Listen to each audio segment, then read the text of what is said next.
주진우 라이브.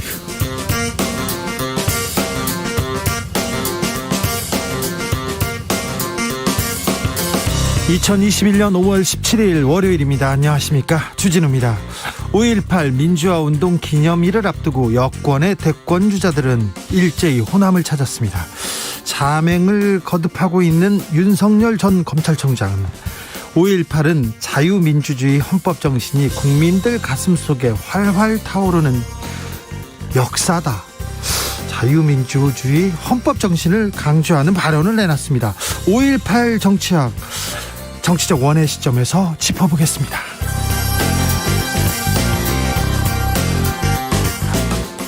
박근혜 정부 양승태 전 대법원장 시절이었습니다. 재판에 개입하고 사법을 농단했던 판사들, 사법농단 판사 지금 어떻게 지내고 있을까요?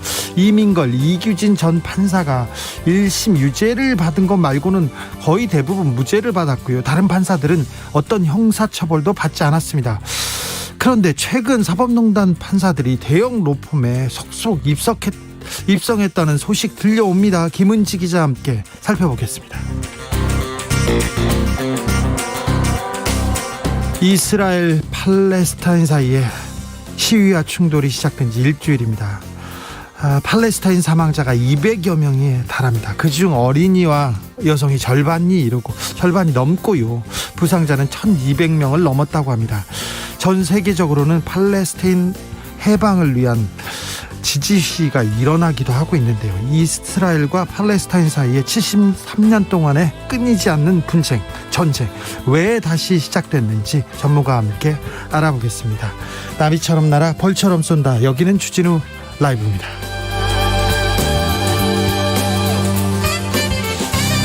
오늘도 자중자애, 겸손하고 진정성 있게 여러분과 함께 하겠습니다. 새로운 한 주 잘 시작하셨는지요? 어제도 비가 오고 오늘도 비가 오고 그렇습니다. 3012님이 비가 오는 것도 아니고 안 오는 것도 아니고 이것은 무슨 계속 분무기처럼 옆에서 물을 뿌려대네요. 우산 안 쓰고 퇴근 중인데 계속 이런 식이면 집에 가서 세수 안 해도 될 것 같아요. 저도 비슷한 생각했는데 하루 종일 비가 옵니다. 오늘은 비도 오고 바람도 불고 그래서 뜨거운 아메리카노 준비했습니다. 딱 준비했습니다. 그러니까 사연 보내주십시오. 비오는 오후 풍경, 어디서 주진우 라이브 함께 듣고 계신지 알려주시면 저희가 이렇게 아메리카노 이렇게 모바일 쿠폰 드리겠습니다. 샵 9730, 짧은 문자 50원, 긴 문자는 100원입니다. 콩으로 보내시면 무료입니다. 그럼 주진우 라이브 시작하겠습니다.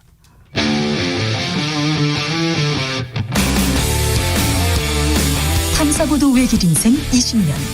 주 기자가 제일 싫어하는 것은?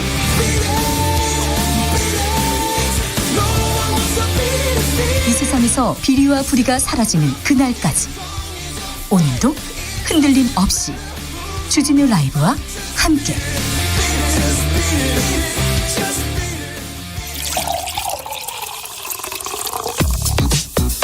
진짜 중요한 뉴스만 쭉 뽑아냈습니다. 주 라이브가 뽑은 오늘의 뉴스 주스. 정상근 기자, 어서 오세요. 안녕하십니까. 월요일입니다. 월요일인데도 코로나 확진자가 600명대입니다. 네, 그렇습니다. 오늘 코로나19 신규 확진자 수가 619명이 나왔습니다. 보통 휴일에는 검사 건수 자체가 줄기 때문에 이 월요일, 화요일 확진자 수가 크게 주는 편이었는데요. 어제보다 오히려 많습니다. 네. 그리고 지난주에 비해서는 156명 정도가 많아졌고요. 이 월요일 확진자만 놓고 보면 1월 4일 이후 가장 많은 숫자이기도 합니다. 지난 월요일에는 좀 확진자가 줄어서 이대로 가면 조금 나아지겠구나, 안정세로 가겠구나 했는데 다시 좀 불안한 순간을 지금 지나가고 있습니다. 네, 여러 지표가 별로 좋진 않습니다. 이 감염 재생산 지수가 아직 1을 밑돌긴 합니다만 0.99까지 다시 올라갔고요. 그리고 양성률이 문제인데 이 검사 건수 대비 확진자 비율을 의미합니다. 이것이 평균 1.41%인데요. 높이 올라가도 2%에 미치지 않는 경우가 많았는데 어제 3.48%가 나왔고 오늘은 3.71%라는 수치가 발표가 됐습니다. 일단 휴일에 했으니까 지표들이 조금 좀 위험한 수준으로 나왔다고 이렇게 감안하고 계시고요. 내일 모레 또 계속 한번 보겠습니다.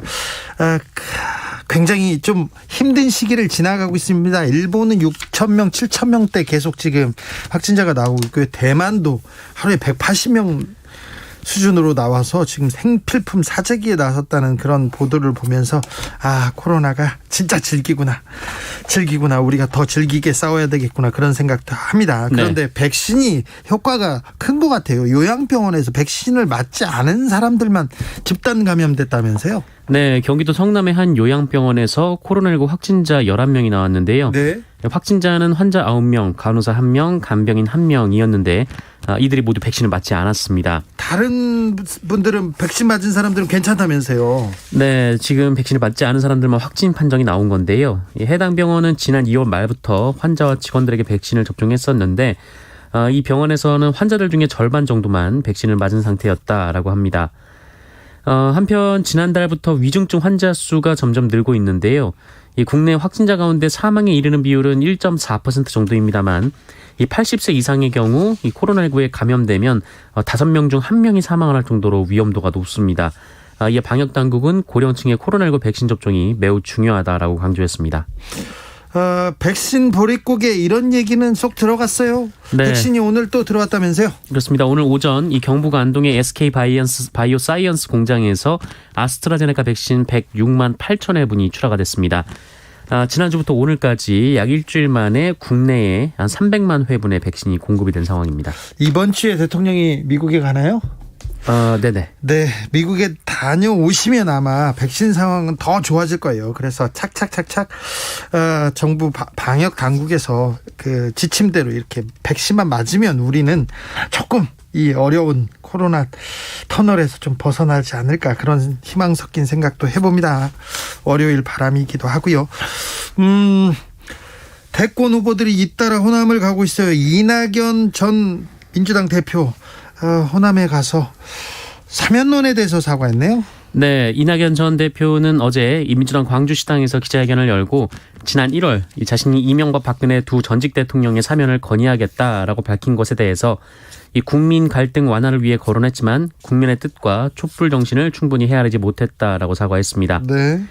이낙연 전 대표는 이와 함께 이 헌법에 국민의 생명권, 안전권, 주거권을 신설하기를 제안한다라면서 이번 대통령 선거 과정에서 각 후보가 개헌 공약을 내놓고 차기 대통령 임기 시작과 함께 바로 개헌을 추진하자라고 말을 했습니다. 개헌론도 꺼냈습니다. 그런데 사면하고 국민 갈등하고 무슨 이게 연관관계인지는 저는 아직도 모르겠습니다. 박노자 교수도 사면론은 여권의 필패 카드라고 이렇게 일침을 가하기도 했습니다.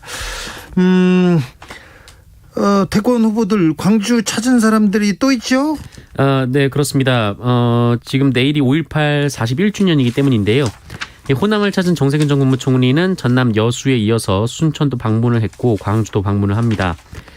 여권 주자 가운데 가장 먼저 공식 출마를 선언했던 박용진 의원도 자신의 싱크탱크 광주지부 창립대회도 열었고요.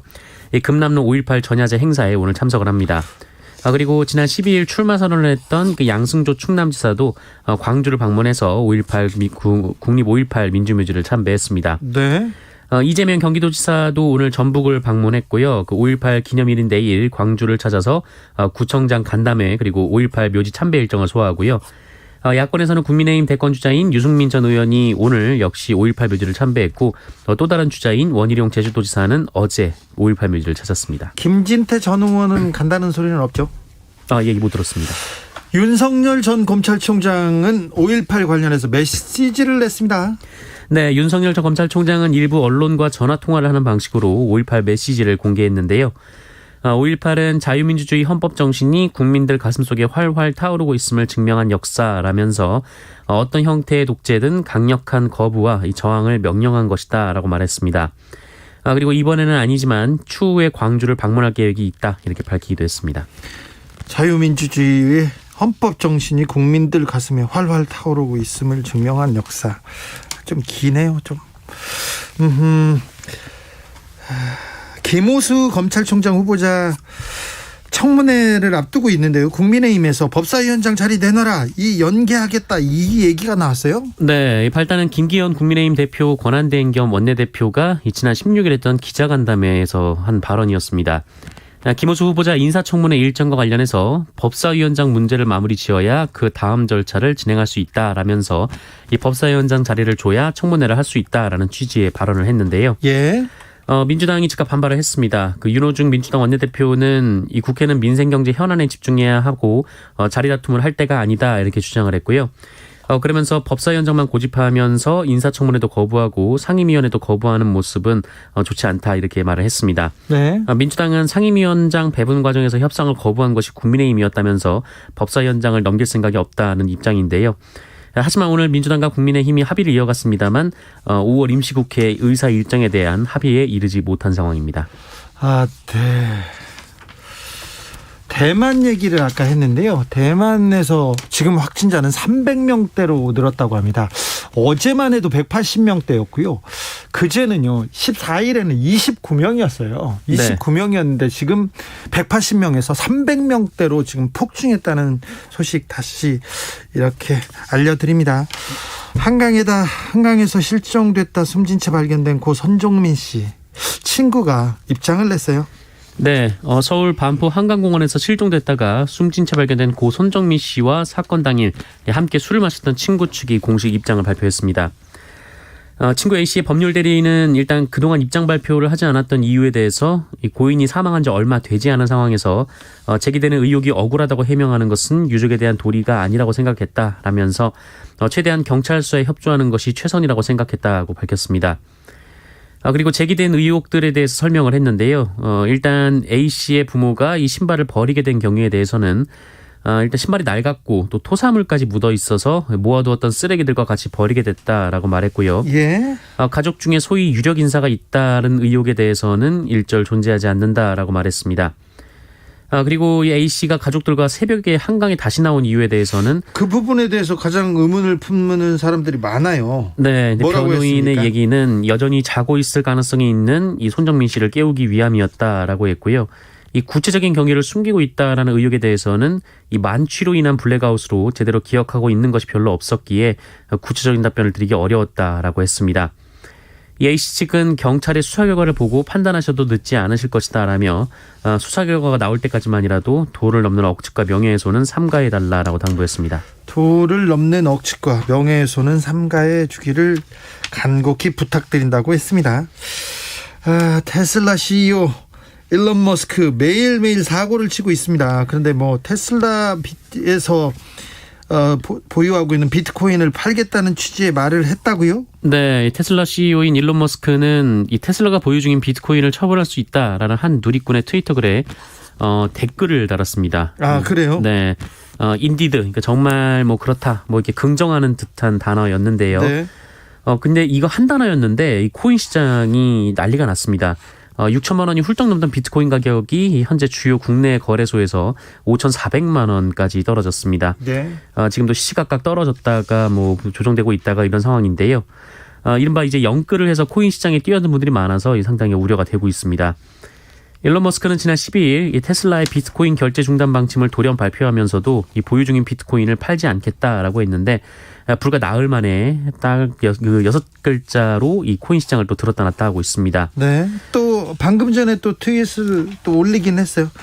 한 주도 팔지 않았다 이렇게 트윗을 올렸다고 합니다. 네네. 아무튼 이거 시세 조종 행위 아닌가요, 이거? 네, 이 주식시장에서였으면은 처벌을 받을 만한 일이었는데, 네, 코인 시장에서는 아직 그 규제 근거가 없어서 아무런 처벌을 받지 않을 가능성이 큽니다. 네, 네. 아니, 혁명가였는데, 혁명적인 기업가였는데, 갑자기 지금 뭐라고 해야 되나요? 문제가 되고 있는 것 같아서 좀 안타깝기도 합니다. 김포 주민들한테 이 문제가 가장 큰 관심사라고 합니다. GTX가 어디까지 뚫리느냐, 국토부에서 중재안을 마련할 모양입니다. 네, 이 서부권 광역 급행철도, 그러니까 GTX D를 놓고 매주 김포에서 촛불 집회가 이어지고 있는데요. 촛불 집회를 해요? 네, 그렇습니다. 이에 대해 정부가 이 D 노선을 오가는 열차 일부를 이 서울 용산이나 여의도까지 연장 운행하는 방안을 검토 중인 것으로 알려졌습니다. 이 D 노선은 경기도에서 이 김포와 검단 그리고 강남을 거쳐서 하남으로 향할 것을 요구를 해왔었는데 정부에서는 얼마 전에 인천 송도에서 남양주까지 가는 이 GTX B 노선과 합쳐지는 이 부천 종합운동장 역까지만 운행하도록 설계를 했었습니다. 네. 이에 김포검단 주민들의 이 교통대책이 너무 없다라는 비판이 제기가 되자 B 노선 선로를 이용해서 이 D 노선의 열차가 갈 수 있도록 하는 방안을 모색해 보겠다라는 겁니다. 이낙연 대표도 오늘 간 것 같더라고요. 네, 그 이낙연 대표가 김포에서 서울로 향하는 김포 골드라인 철도에 탑승을 했는데요. 김포 주민들은 정치인들이 이 노선을 타보라 이렇게 요구를 하고 있는 상황입니다. 네. 그래서 앞다투어 지금 김포로 달려가고 있습니다. LH 사태 주범으로 지목되기도 했습니다. 이른바 강 사장 구속영장 청구됐네요. 네, 한국토지주택공사 직원들의 이 신도시 투기 의혹을 수사 중인 경기 남부경찰청이 이른바 강 사장으로 불렸던 LH 직원 강모 씨 등 이 2명에 대해서 부패방지법 및 농지법 위반 혐의로 구속영장을 신청했습니다. 예. 이 강모 씨는 LH에서 토지보상 업무를 담당하는 간부로 재직을 하면서 그 2017년부터 지난해까지 업무 과정에서 알게 된 정보를 이용해서 이 광명 씨 그리고 시흥 씨의 이 논밭 등을 사들였습니다. 이른바 강 사장은 이번 투기 의혹의 몸통으로 불리고요. 그 주변 사람들에게도 개발 예정 지역을 알려주면서 이 투기를 유도해 왔다고 합니다. 네. 그리고 이 강 사장은 토지를 매입한 뒤에 그 밭을 갈아엎고 그 이 자리에 희귀 수종인 왕버들 나무를 빽빽히 심어서 보상금을 많이 챙기려 했다라는 지적도 나왔습니다. 네. 경찰은 해당 토지에 대해 이 기소 전 몰수 보전 신청을 했습니다. 현대중공업에 대해서 고용노동부가 특별감독에 돌입합니다. 네, 올해 들어 노동자 사망 사고가 잇따라 발생하고 있는 현대중공업에 대해서 고용노동부가 이 본사부터 현장까지 안전보건 관리 체계 전반을 점검하기 위한 특별감독에 착수했습니다. 노동자 사망 사고 등 중대재해가 잇따라 발생한 기업의 사고 현장뿐 아니라 이 본사까지 감독하는 것은 제조업에서는 첫 사례이고요. 네. 그동안 건설업계에서 2차례 진행이 된 바 있습니다. 현대중공업에서 산재 사고가 많았어요. 네, 올해 2월 작업 중이던 노동자 한 명이 철판에 부딪혀 숨진 사건이 있었고요. 이달 8일에도 이 노동자 한 명이 용접 작업을 하다가 추락사한 바 있습니다. 이를 포함해서 지난 5년간 이 현대중공업에서 발생한 중대재해가 20건에 달합니다. 중대재해법은 내년 1월부터 시행돼서요. 아직 여기에는 포함되지 않습니다. 네. 옷가게에서 직원을 폭행한 벨기에 대사 부인 결국 면책 특권 때문이죠. 아무런 처벌도 받지 않는다고요? 네, 그렇습니다. 지난달 9일 서울 용산구에 위치한 옷가게에서 점원을 폭행한 사람인데요. 이 주한 벨기에 대사 부인 A 씨가 면책 특권을 행사하면서 이 처벌을 받지 않게 됐습니다. 경찰 측은 면책 특권에 따라 절차대로 공소권 없음으로 사건을 종결할 예정이라고 밝혔습니다. 이스라엘의 폭격이 이어지고 있습니다. 그래서 사망자도 계속 나오고 있어요. 네, 이스라엘이 이 팔레스타인 가자 지권에 있는 외신 사무실까지 공격을 해서 이 건물이 붕괴되는 일도 있었습니다. 네. AP통신이나 알자지라 등 이 주요 외신 사무실이 입주해 있는 곳이었는데요. 이스라엘은 이곳에 이 무장정파 하마스 사무실이 있다 이렇게 주장했습니다만 이 외신 보도를 막기 위해 건물을 없앤 거 아니냐 이런 비판도 제기되고 네. 있습니다. 이스라엘이 계속해서 공격을 이어가고 있고요. 이 조 바이든 미국 대통령은 그런 이스라엘을 지지하고 있습니다. 팔레스타인 무장단체 하마스도 로켓 100여 발로 응수하고 있는데요. 현재까지 양측의 사망자 규모는 이 팔레스타인인 197명, 여기에는 어린이가 최소 58명이나 포함되어 있습니다. 네. 그리고 이스라엘인 10명, 여긴 어린이 1명이 포함되어 있고요. 네. 이렇게 사망자가 양측 통틀어 200명을 넘었습니다. 전쟁을 벌이는 것 같아요. 그리고 몇 년 전이었던가요? 2014년도에 있었던 50일 전쟁이 생각나서 걱정입니다. 네네. 이스라엘과 팔레스타인 상황은 잠시 이어지는 훅 인터뷰에서 더 자세하게 전문가와 다뤄보겠습니다. 주스 정상근 기자와 함께했습니다. 감사합니다. 고맙습니다. 2971님께서 문자 보내셨어요. 주 기자님, 아스트라제네카 노쇼 백신 맞은 지 2주 됐어요. 첫날은 미열이 살짝 있었는데 그 후로는 멀쩡합니다. 맞기 전에 불안한 마음도 좀 있었는데요. 안심하고 맞아도 될 것 같아요. 아스트라제네카 백신 불신 조장 없어졌으면 좋겠습니다. 이렇게 합니다. 보름 전에 맞으셨어요. 아이고 부럽습니다. 저도 노쇼 백신 나오면 바로 맞고 싶습니다. 맞으려고 지금 대기 중입니다. 4559님께서 주 기자님, 저는 뜨아 말고 아뜨 주세요. 이렇게 합니다. 아뜨는 뭔가요? 아메리카노 뜨거운 것 부탁드립니다. 아뜨라고도 부르나요? 그건 몰랐어요. 아뜨. 네, 좋네. 뜨아, 아뜨. 예. 2221님께서 선별진료소 교대 근무하고 나오는데요. 역 건물에서 주진우님 소리 들립니다. 아, 그래요? 빠른 집단 면역으로 마스크 벗는 날 빨라졌으면 얼마나 좋을까요? 그러게요. 그러기를 기대해 보겠습니다. 7920님께서 오산에서 근무하는 초등교사입니다. 아이고, 선생님의 은혜 감사합니다. 퇴근길인데 날마다 시사상식이 쑥쑥. 저도 학생이 되는 시간입니다. 주 선생님 감사합니다. 아이고, 선생님 감사합니다. 2320님께서 부슬부슬 봄비 내리는 삼각지 어느 모퉁이 작은 가게예요. 멀리 남산이 안개 쌓여 정말 먼 산처럼 보이네요. 어서 퇴근하고 싶어지는 월요일입니다. 비가 와서 그런지 빨리 퇴근하고 싶죠. 아니요, 다른 날도 퇴근하고 싶었어요. 빨리. 그죠? 2023님께서 경북 구미 낙동강변에 주차하고 차 안에서 빗소리 듣고 흐르는 강물 보고 멍하니 있습니다. 5.18은 역사 의미로 받아들이고 정치인들의 정치적 수단으로 전락하지 않았으면 합니다. 순수성과 의미가 정략에 악용되는 게 안타깝습니다. 예, 그런 지적하셨습니다. 교통정보센터 다녀올게요. 공인혜 씨. 네, 이 시각 교통정보입니다. 빗길 사고가 꾸준하고요. 비가 그친 지역의 시야도 안개로 매우 흐립니다. 각별한 주의 당부드리는데요. 먼저 사고는 경부고속도로 서울 쪽 오산 부근 2, 3차로입니다. 이 사고 여파로 남사부터 이어진 정체 더욱 굳어졌고요. 다시 기흥 동탄부터 신갈까지는 11km, 달래내부터 반포까지 8km 구간 속도 줄여 이동합니다. 부산 쪽 경산 부근 흑에 혼잡한 이유도 사고 때문인데요. 현재 진출로 1차로가 화물차 사고 차량으로 차단되면서 5차로 진출로 대기줄이 2km 가까이 늘어난 상황이고요. 중부고속도로 남이 방향 진천 터널 부근에 사고 정리됐지만 터널 이전부터 3km 정체가 남았습니다. 중앙고속도로 부산 쪽 만종터널 1차로에서도 화물차 사고 발생해 후미 정체 늘고 있고요. 이 밖에 서해안고속도로 서울 방향 바람부터 금천까지 수도권 상습 정체 구간으로 차가 부쩍 늘었습니다. 끝으로 서울 시내는 동부간선으로 의정부 쪽 용비교 부근 4차로에서 고장난 차 처리하고 있습니다. KBS 교통정보센터였습니다. 주진우 라이브.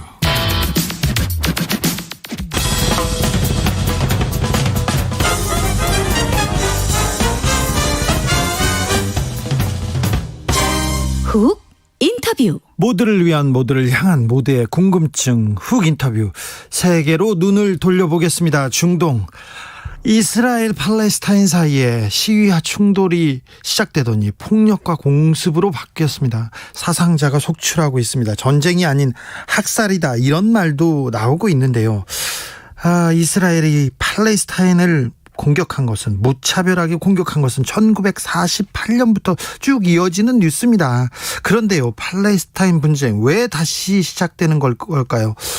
전쟁이 더 크게 터질까요? 전문가와 함께 알아보겠습니다. 홍미정 단국대 중동학과 교수, 안녕하세요. 네, 안녕하세요. 홍미정입니다. 네, 교수님, 일주일 넘게 무력 충돌, 거의 전쟁과 같은 상황이 벌어지고 있습니다. 이스라엘과 팔레스타인에서. 이 상황 좀 설명해 주세요. 네, 지금 현재는 지금 어저께 유엔 사무총장이 하마스와 이스라엘은 즉각 휴전해야 된다. 그리고 이제 두 국가 간 협상 테이블로 돌아가야 된다. 이렇게 이제 주장을 했습니다. 네. 그래서 이제 즉각 휴전을 요청하면서 협상을 요구했고요. 그다음에 미국 같은 경우는 이스라엘 편을 들면서 이제 이스라엘이 방어권이 있다. 이것은 이제 전통적인 미국의 계속되는 이스라엘 정책이고요. 그다음에 아랍 정부들은 이제 침묵으로 일관하고 있습니다. 사우디를 비롯한 요르단, UAE 이런 나라들은 별다른 특별한 그 이야기를 하고 있지 않은데요. 이것은 그 내부에 이제 하마스와 연계된 무슬림 형제단 세력들이 정부 반대파로 강력하게 존재하고 있습니다. 네. 그래서 이들이 정치 개혁을 요구하고 있어서 사실은 이런 반대파들을 누르고 정권을 계속해서 유지하기 위해서는 이스라엘과 어떤 연대를 할 수밖에 없는 것이 아랍 정부들의 형편이거든요. 네. 그래서 이스라엘의 하마스 공격을 강력하게 비난할 수도 없고 하마스를 지지할 수도 없는 것이 이제 아랍 정부들의 그런 입장입니다. 이란과 터키는 입장이 좀 다르죠? 예, 이란과 터키는 이제 입장이 약간 다릅니다. 왜냐하면 그들은 이제 하마스와 한편이거든요. 네. 그러니까 특히 이제 에르도안 정부 자체가 무슬림 형제단 하마스의 연계 세력인 무슬림 형제단과 이제 특별한 관계에 있기 때문에 이제 그렇게 지지하지만 사실은 이제 에르도안조차도 사실은 말로만 그러지 실제로 이제 직접적으로 이제 어떻게 이스라엘에 대항할 수 있는 입장은 아니라고 생각이 됩니다. 이스라엘과 이제 어떤 좋은 관계를 맺어야 되기 때문에요. 정권 유지를 위해서는. 그리고 또 이제 이스라엘의 네타냐후 총리는 계속해서 공습을 하겠다라고 이제 주장을 하고 있고요. 네. 하마스는 이스라엘이 그 휴전을 원하면 휴전을 할 것이고, 이스라엘이 공격을 하면 우리도 계속 공격을 할 것이다. 우리는 이제 어떤 쪽으로도 준비가 돼 있다라고 주장을 하는데, 네. 제가 보기에는 하마스는 휴전을 원하지만, 네. 이제 그것이 이제 네타냐후가 원하지 않기 때문에 이제 계속 이제 대응을 하고 있는 입장인 것 같고요. 네. 그다음에 이스라엘 내부에서는 이제 이스라엘 내부 도시들에서 유대인들이 팔레스타인인들을 공격하고 있습니다. 네. 그러니까 팔레스타인 아랍인들 중에서 이스라엘 시민권자들과 유대인들이 이제 같이 섞여서 사는 도시들에서는 양측의 이제 어떤 서로 간의 공격이 지금 이루어지고 있습니다. 지금요. 그다음에 팔레스타인인들은 이제 계속 시위를 조직을 하고 있으면서 시위를 조직하면서 이들이 주장하는 바는 서한에서 이제 주로 나오는데요. 주장하는 바는 두 국가 안은 이미 사망했다. 그러니까 아까 유엔 사무총장이 제시한 두 국가 안을 주제로 해서 협상 테이블로 돌아가야 된다 이렇게 얘기했는데 조 바이든 대통령도 같은 입장이죠. 예, 조 바이든도 마찬가지고 이제 유엔도 마찬가지인데 팔레스타인인들의 지금 현재 입장은 두 국가는 이미 사망했다. 팔레스타인 자치정부는 해체되어야 된다. 그러니까 1990년대 이후에 이제 이스라엘 팔레스타인 협상의 결과물인 자치정부는 지금까지 해온 게 없으며 자치정부는 이스라엘의 꼭두각시 역할을 해왔다. 네. 그리고 이제 왜냐하면 지금 현재도 자치정부도 침묵을 하고 있거든요. 네. 하마스 편을 들 수도 없고, 그리고 이제 시위하는 시위대를 이제 그거를 못하게 막는 역할을 하고 있습니다. 서한에서. 네, 교수님. 네. 도시 내부에서 사실은 시위가 더 격하지, 웨스트뱅크에서는 이제 상대적으로 좀 이게 조용하다고 볼 수 있습니다. 아, 그래요? 시위를 조직하긴 하지만, 예, 이건 자치정부가 이제 못하게 막으니까 이제 그렇고요. 네, 그다음에 네. 그래서 이제 하마스 지지가 이제 지지자들이 늘어나고 있습니다. 그 전에 파타를 지지했던 사람들조차도 이제 하마스 지지 쪽으로 이게 약간 돌아서긴 하지만 그래도 사실은 하마스 지지자들이 절대 다수가 되기는 굉장히 힘들거든요. 팔레스타인 내부에서. 사실은 평상시에 하마스 지지자가 20%가 채 안 됩니다. 그래서 실질적으로 지금 팔레스타인 내부에는 자치정부 해체를 주장하고 있으며 하마스 지지가 약간 상승하긴 하지만 사실은 지도부가 없는 상태입니다. 그러면 지도부가 없으면요. 팔레스타인의 자치정부가 있고 네. 하마스가 있어요. 그러면 이 팔레스타인 문제를 풀 수 있는 주체가 없습니까? 팔레스타인에는? 예, 그렇다고 이제 절대적으로 이제 자치정부가 그 역할을 해야 되는데 못 하잖아요. 네. 이스라엘의 꼭두각시 역할을 하니까 지금 이제 시위대들은 팔레스타인의 자치정부에 대해서 이제 해체하라 이런 요구들이 나오면서 이들이 이제 주장하는 한 국가안이 부상하고 있습니다. 아, 그러면 이 전쟁을 어떻게 막아야 될 텐데요. 막는 거는 이제 이스라엘에 달린 거죠. 시작도 이스라엘이 할 것이고 끝내는 것도 이제 네타냐후가 할 것입니다. 그런데 예? 지금 이제 한 국가안이 부상하고 있는데 이 한 국가안이라는 것은 이제 두 국가안은 이제 환상이었다.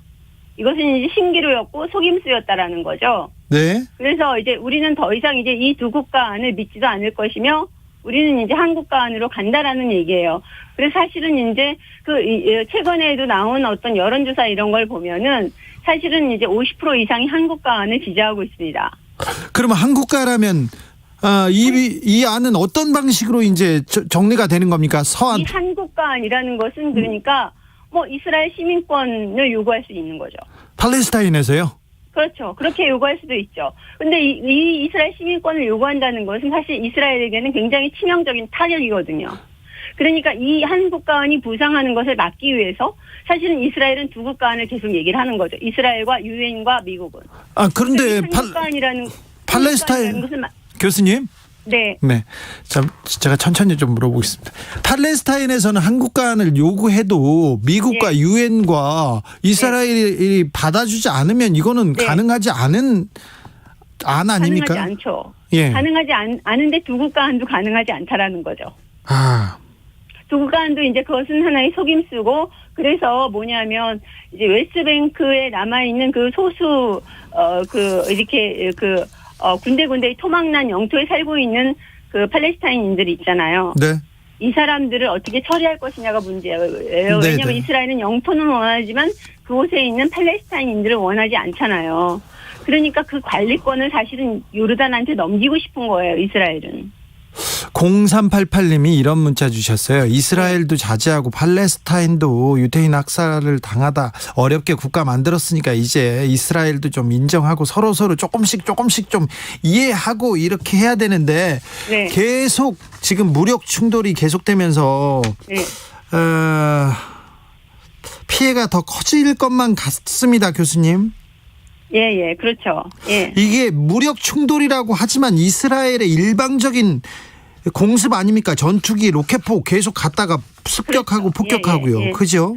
예. 그런데 이것이 이제 사실은 지난달부터 이제 시위가 시작이 되면서 됐잖아요. 네. 그런데 이것을 사실은 이제 그 시위를 조직한 것은 팔레스타인인들이지만 네. 시위를 시작한 거는 팔레스타인이지만 예, 이것을 이제 격화시킨 것은 사실은 이제 네타냐후다 이렇게 이제 보는데 예. 그것이 네타냐후가 왜 그런 식으로 이제 격화시켰느냐. 예. 그러니까 네타냐후가 사실은 지금 상당히 이제 위기에 처했다는 거예요. 정치적으로도 입지가 조금 줄어들고 이제는 그만둘 때 됐다 이런 의견이 계속 나왔지 않습니까? 그만둘 때 이제 그래서 사실은 새로운 내각을 구성을 해가지고 이제 정권 교체를 이루는 시기예요. 지난주가. 예. 그래서 거의 이제 내각 구성이 됐는데 이렇게 돼서 이제 만약에 이거를 정권을 넘겨주게 되면 사실 작년에 네타냐후가 5월에 형사 재판을 받을 처지에 있었거든요. 예. 비리 문제로요. 예. 예, 작년 5월에 형사 재판을 받을 처지에 있었는데 이것이 이제 코로나가 확산되면서 이 코로나로 인해서 이거를 재판을 연기를 했어요. 예.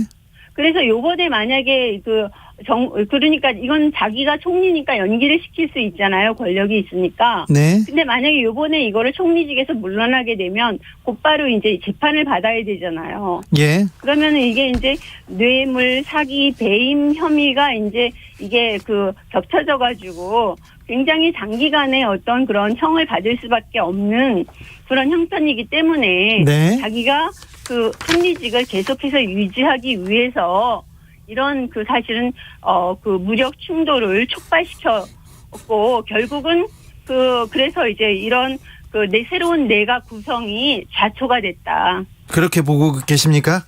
예, 그렇게 이제 분석하는 사람들이 팔레스타인인들 사이에서도 있고 예. 다른 이제 뉴스에서도 그렇게 분석하는 사람들이 있습니다. 네, 교수님 그런데요.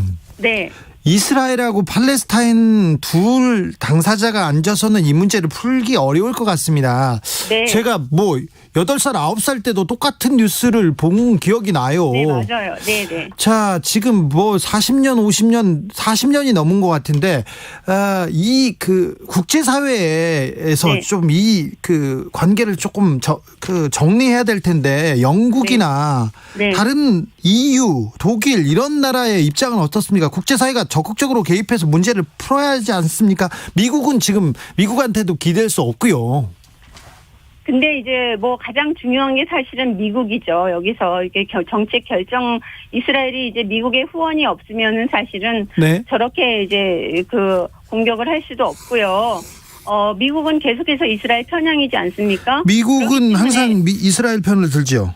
예, 그러니까 미국이 이스라엘 편이고 또 유럽 국가들도 미국의 정책을 따라가거든요. 예. 그대로 반영을 해서 따라가기 때문에 사실은 이제 이 문제가 해결되기는 굉장히 힘들고 그런 영국의 정책이나 미국의 정책은 사실은 이제 그들의 국가의 이익과 그것이 결부가 되는 거잖아요. 네. 그 지역에는 이제 20세기에는 지금 페르시아 걸프 지역의 어떤 그런 유전지대 그리고 지금 21세기에는 지금 지중해 지역에서 천연가스가 이제 발견되고 있고 그것을 이제 개발하는 회사가 미국의 노블 에너지가 주도적인 역할을 하고 있고 그러거든요. 네. 그래서 그런 어떤 그 정치 경제적인 이해관계가 결부돼서 네. 사실은 강대국들이 이제 이스라엘의 입장을 편을 들지 않기가 굉장히 좀 힘들죠. 네. 국가적인 이익과 이제 관련이 있기 때문에. 교수님, 독일의 입장은 어떻습니까?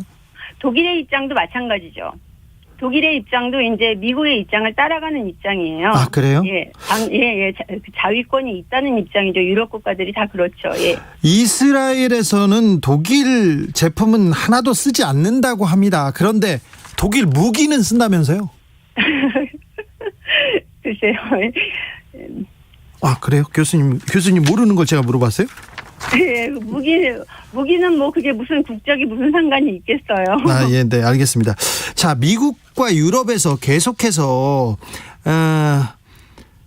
중국의 신장 위구르 지역의 인권 침해 계속 압박하고 있지 않습니까? 네. 그런데 팔레스타인에 대한 그 압박, 이 민간 인생이 이렇게 늘고 있는데 이스라엘을 계속 옹호할 수 있습니까? 있으리라고 보십니까? 글쎄요, 국가들의 입장에서는 어떤 인권이라든가 이런 문제보다는 자기들의 어떤 그런 그 국가의 이익과 결부돼서 이제 그 어떤 정책이 나오는 것이고, 시민사회의 입장은 이제 다르기 때문에 지금 엊그제도 보면은 영국에서 15만 명 정도가 모여서 이스라엘 정책을 반대하고 팔레스타인을 지지하는 정책을 팔레스타인을 지지하는 그런 그 시위를 조직을 했더라고요. 예. 그러니까 어디든지 세계 어디든지 국가의 정책과 시민사회들은 다르게 움직이는 것 같습니다. 네. 그러니까 국가의 정책이라는 것이 어떤 인권을 기준으로 해서 정책을 내놓고 그러는 것 같지는 않아요. 네, 네. 2014년에 50일 전쟁 치렀습니다. 그래서 2,000명 넘는 사망자가 나왔는데, 네.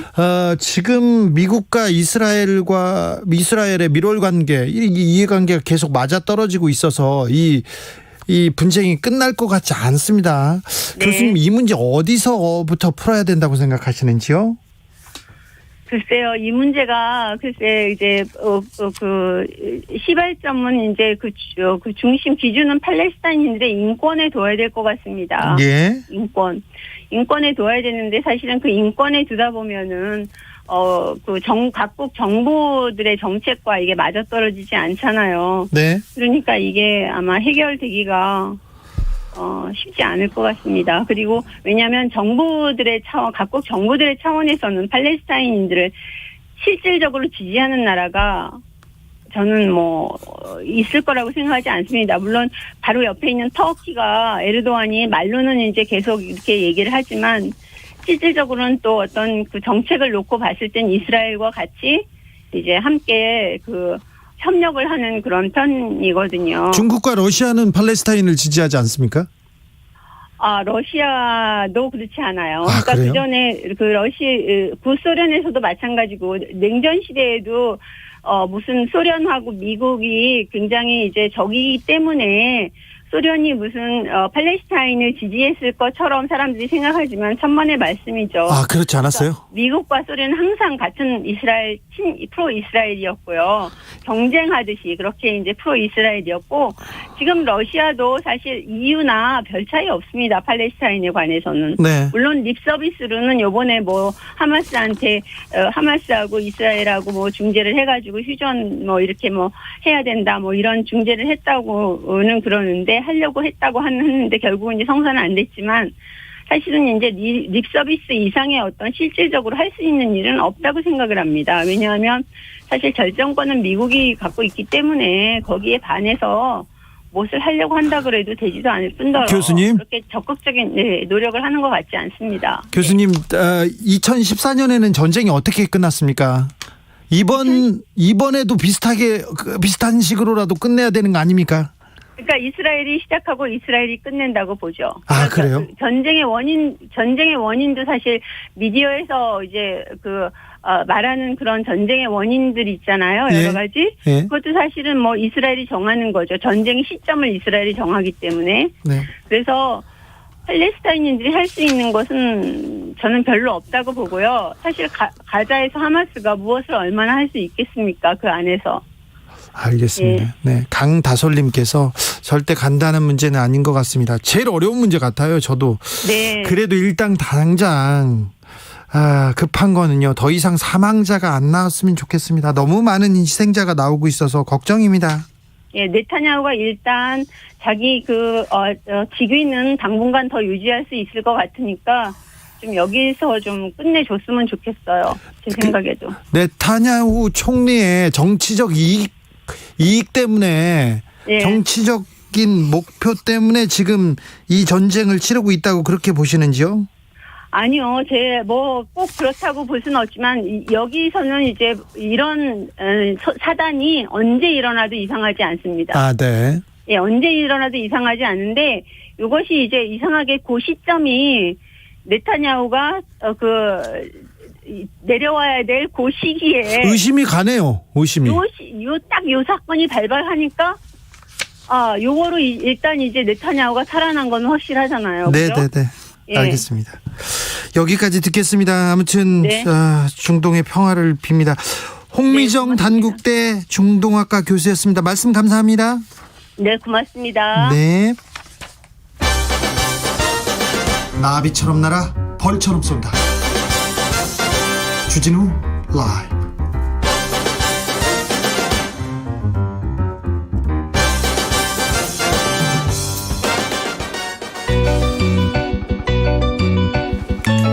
한층 날카롭다, 한결 정확하다, 한편 세심하다. 밖에서 보는 내밀한 분석, 정치적 원의 시점.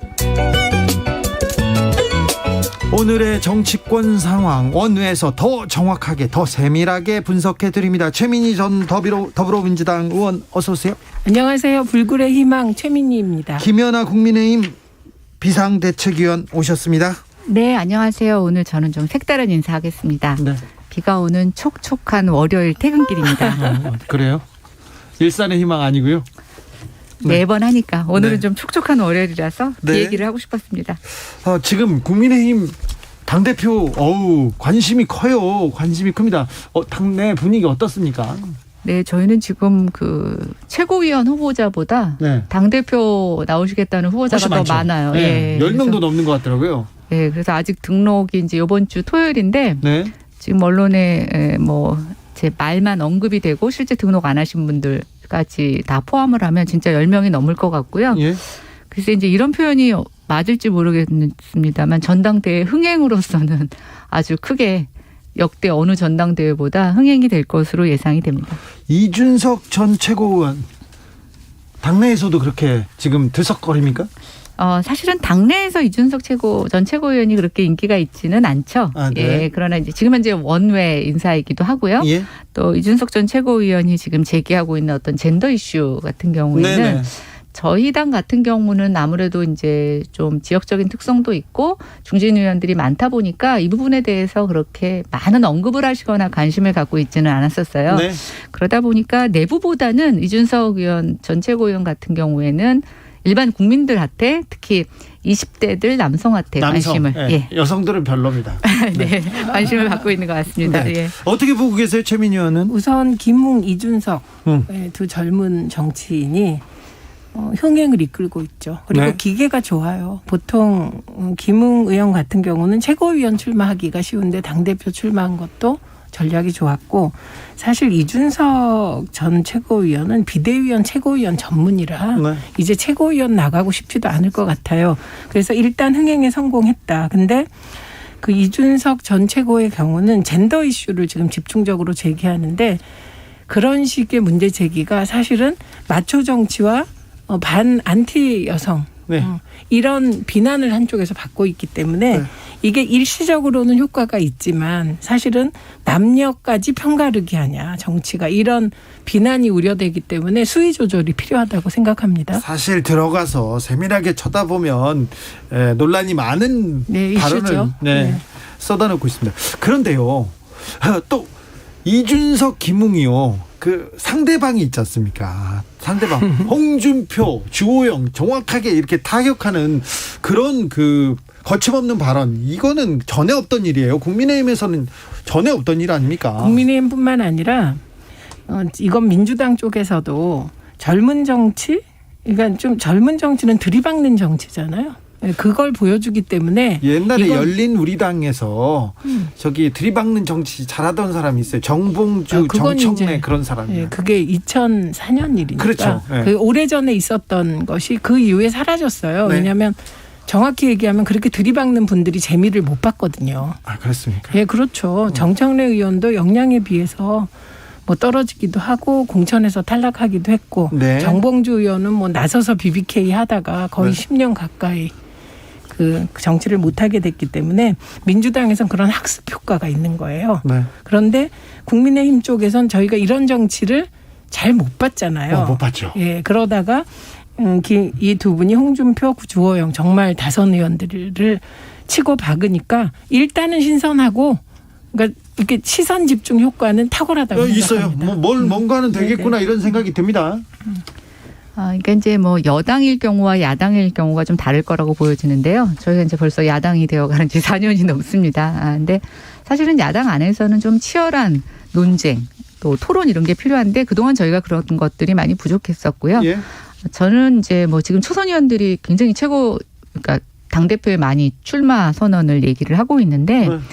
그분들 생각에 꼭 되겠다고 생각하는 것보다 도전의 의의를 두시는 분도 많을 거라고 생각이 돼요. 그래서 뭐 논란이 많지만 어쨌든 이준석 최고 같은 경우에는 뭐 노이즈 마케팅이지만 본인의 인지도를 높이는 데는 굉장히 성공했다라고 생각이 네. 들고, 예.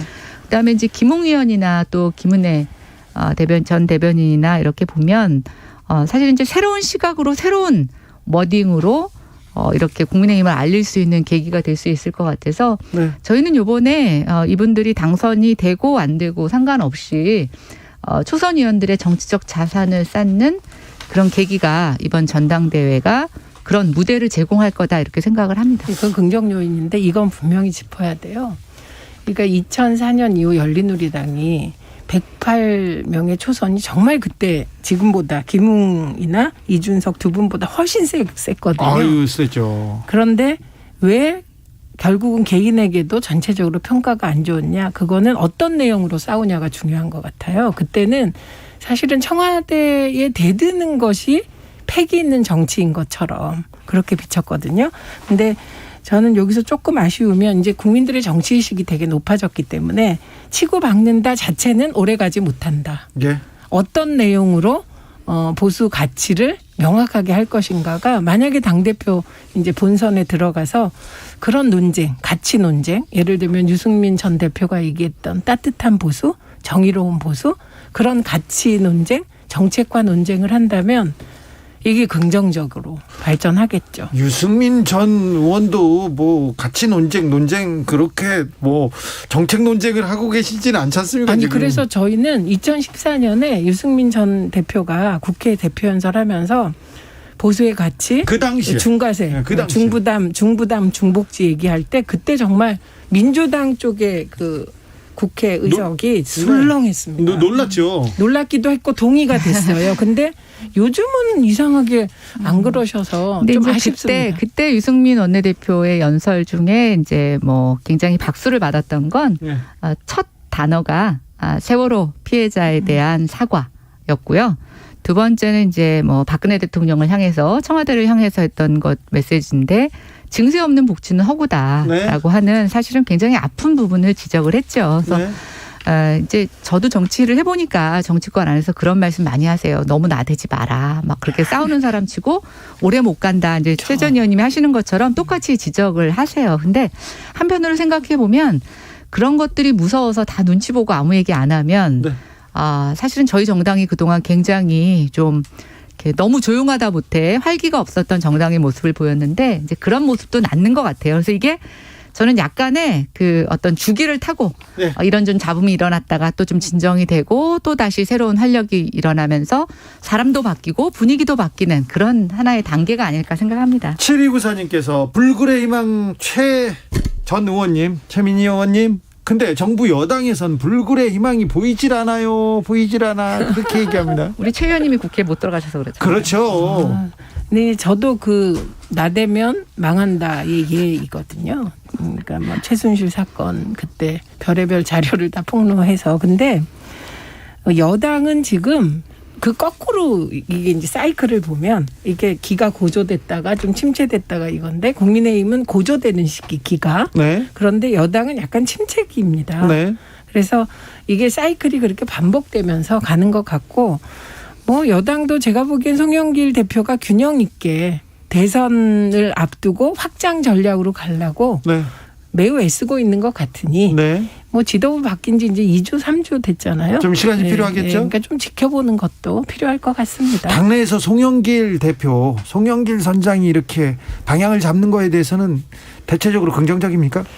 지금은 민주당은 침묵, 신중 모드 같습니다. 평가도 잘 안 나오는 상황입니다. 아, 그래요? 네. 좀 지켜보자. 네. 힘을 실어주자. 이렇게 하고 있습니까? 다녀와서 5.18 정치학에 대해서 나누겠습니다. 저희는 쉬었다가 6시에 정치적 원의 시점으로 돌아오겠습니다.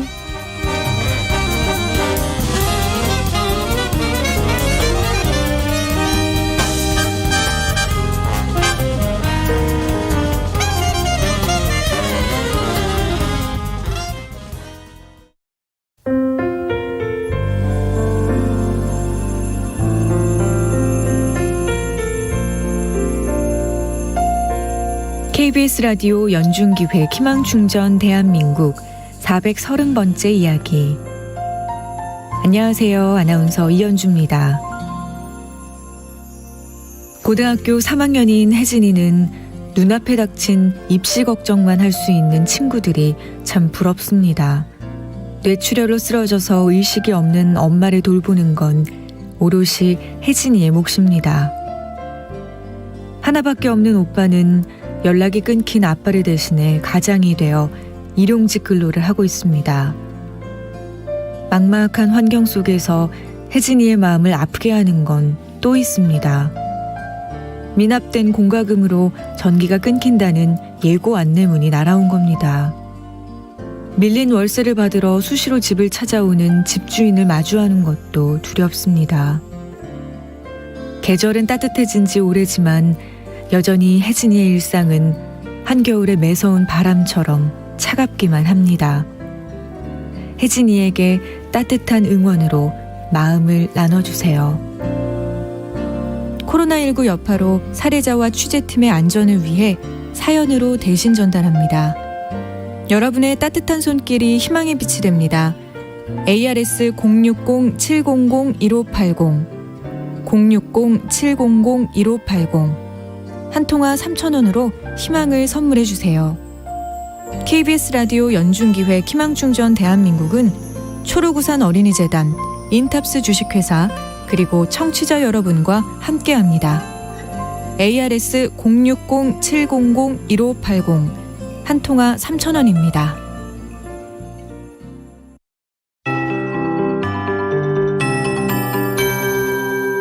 KBS 58분 날씨. 한 주가 시작되면서 하루 종일 궂은 날씨를 보였습니다. 서울도 비가 추적추적 내렸는데요. 양은 오늘만 3.1mm, 그렇게 많은 양은 아닙니다만 줄곧 비가 내리는 시점이 계속됐습니다. 또 다른 지역도 비가 내리다가 현재는 서쪽 중심으로는 그쳤고요. 동쪽엔 약하게 비나 빗방울 떨어지고 있는데 특히 경상권은 이렇게 밤까지 산발적으로 비가 조금 더 이어지겠습니다. 내일은 중부지방 낮부터 맑아지겠고요. 점차 남부지방은 흐리다가 내일 저녁에 맑아질 것으로 예상하고 있습니다. 내일은 새벽부터 아침 사이에 충청권과 남부지방에 산발적으로 빗방울 예보만 좀 들어있습니다. 이후로 글피에 오후나 밤쯤 충청권과 남부지방 그리고 그 밖에 중부지방으로도 비가 다시 내릴 전망이라서 목요일 오후부터 금요일 오전까지 비 소식이 있으니까 참고하시고요.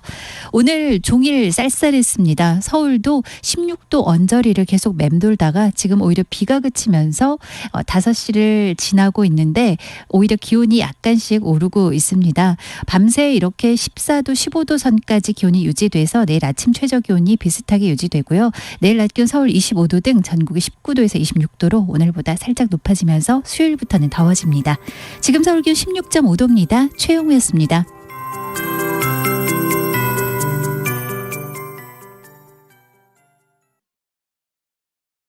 정성을 다하는 국민의 방송 KBS가 6시를 알려드립니다. AM 711kHz, FM 97.3MHz, KBS 1라디오입니다. HLKA.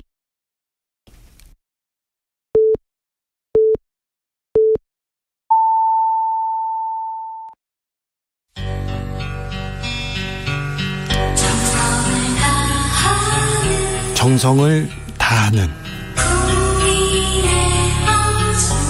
국민의 방송 KBS 주진우 라이브. 그냥 그렇다고요. 주진우 라이브 함께하고 계십니다. 라디오 정보센터 다녀오겠습니다. 조진주 씨.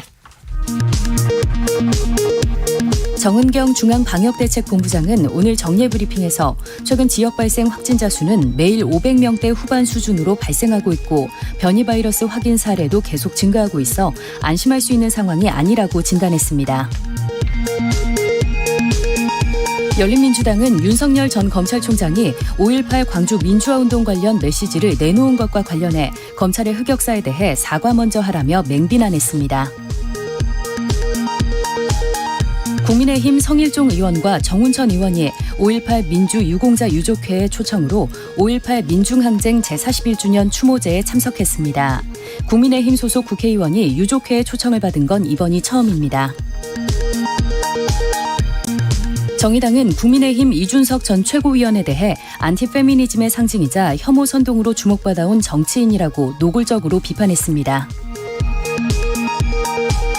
강남역 살인사건 5주기를 맞아 오늘 저녁 희생자를 추모하는 집회가 열립니다.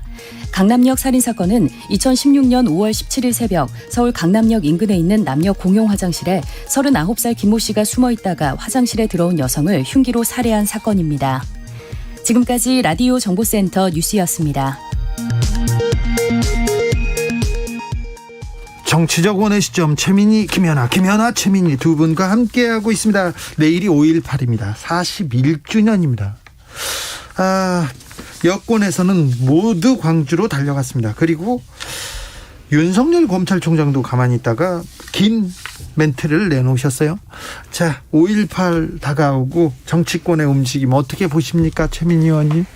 일단 뭐 다른 여야 정치 지도자가 광주를 찾는 건 매년 반복되는 연례 행사라 네. 크게 관심을 못 끌죠. 네. 근데 오히려 여당보다는 야당이 뭐 지도부나 대권 후보급이 많이 내려가면 그건 주목을 끌 사안 같습니다. 그렇죠. 이제 가장 주목을 끈 건 윤석열 전 총장의 발언인데요. 네. 5.18이 어떠한 독재에도 굴하지 말고 맞서라는 뭐 명령이다 이런 얘기 뭐 등등 했는데 그러면서 뭐 5.18이 어떤 진영의 전유물 이런 말씀하셨는데 그건 정말 이해를 못하신다.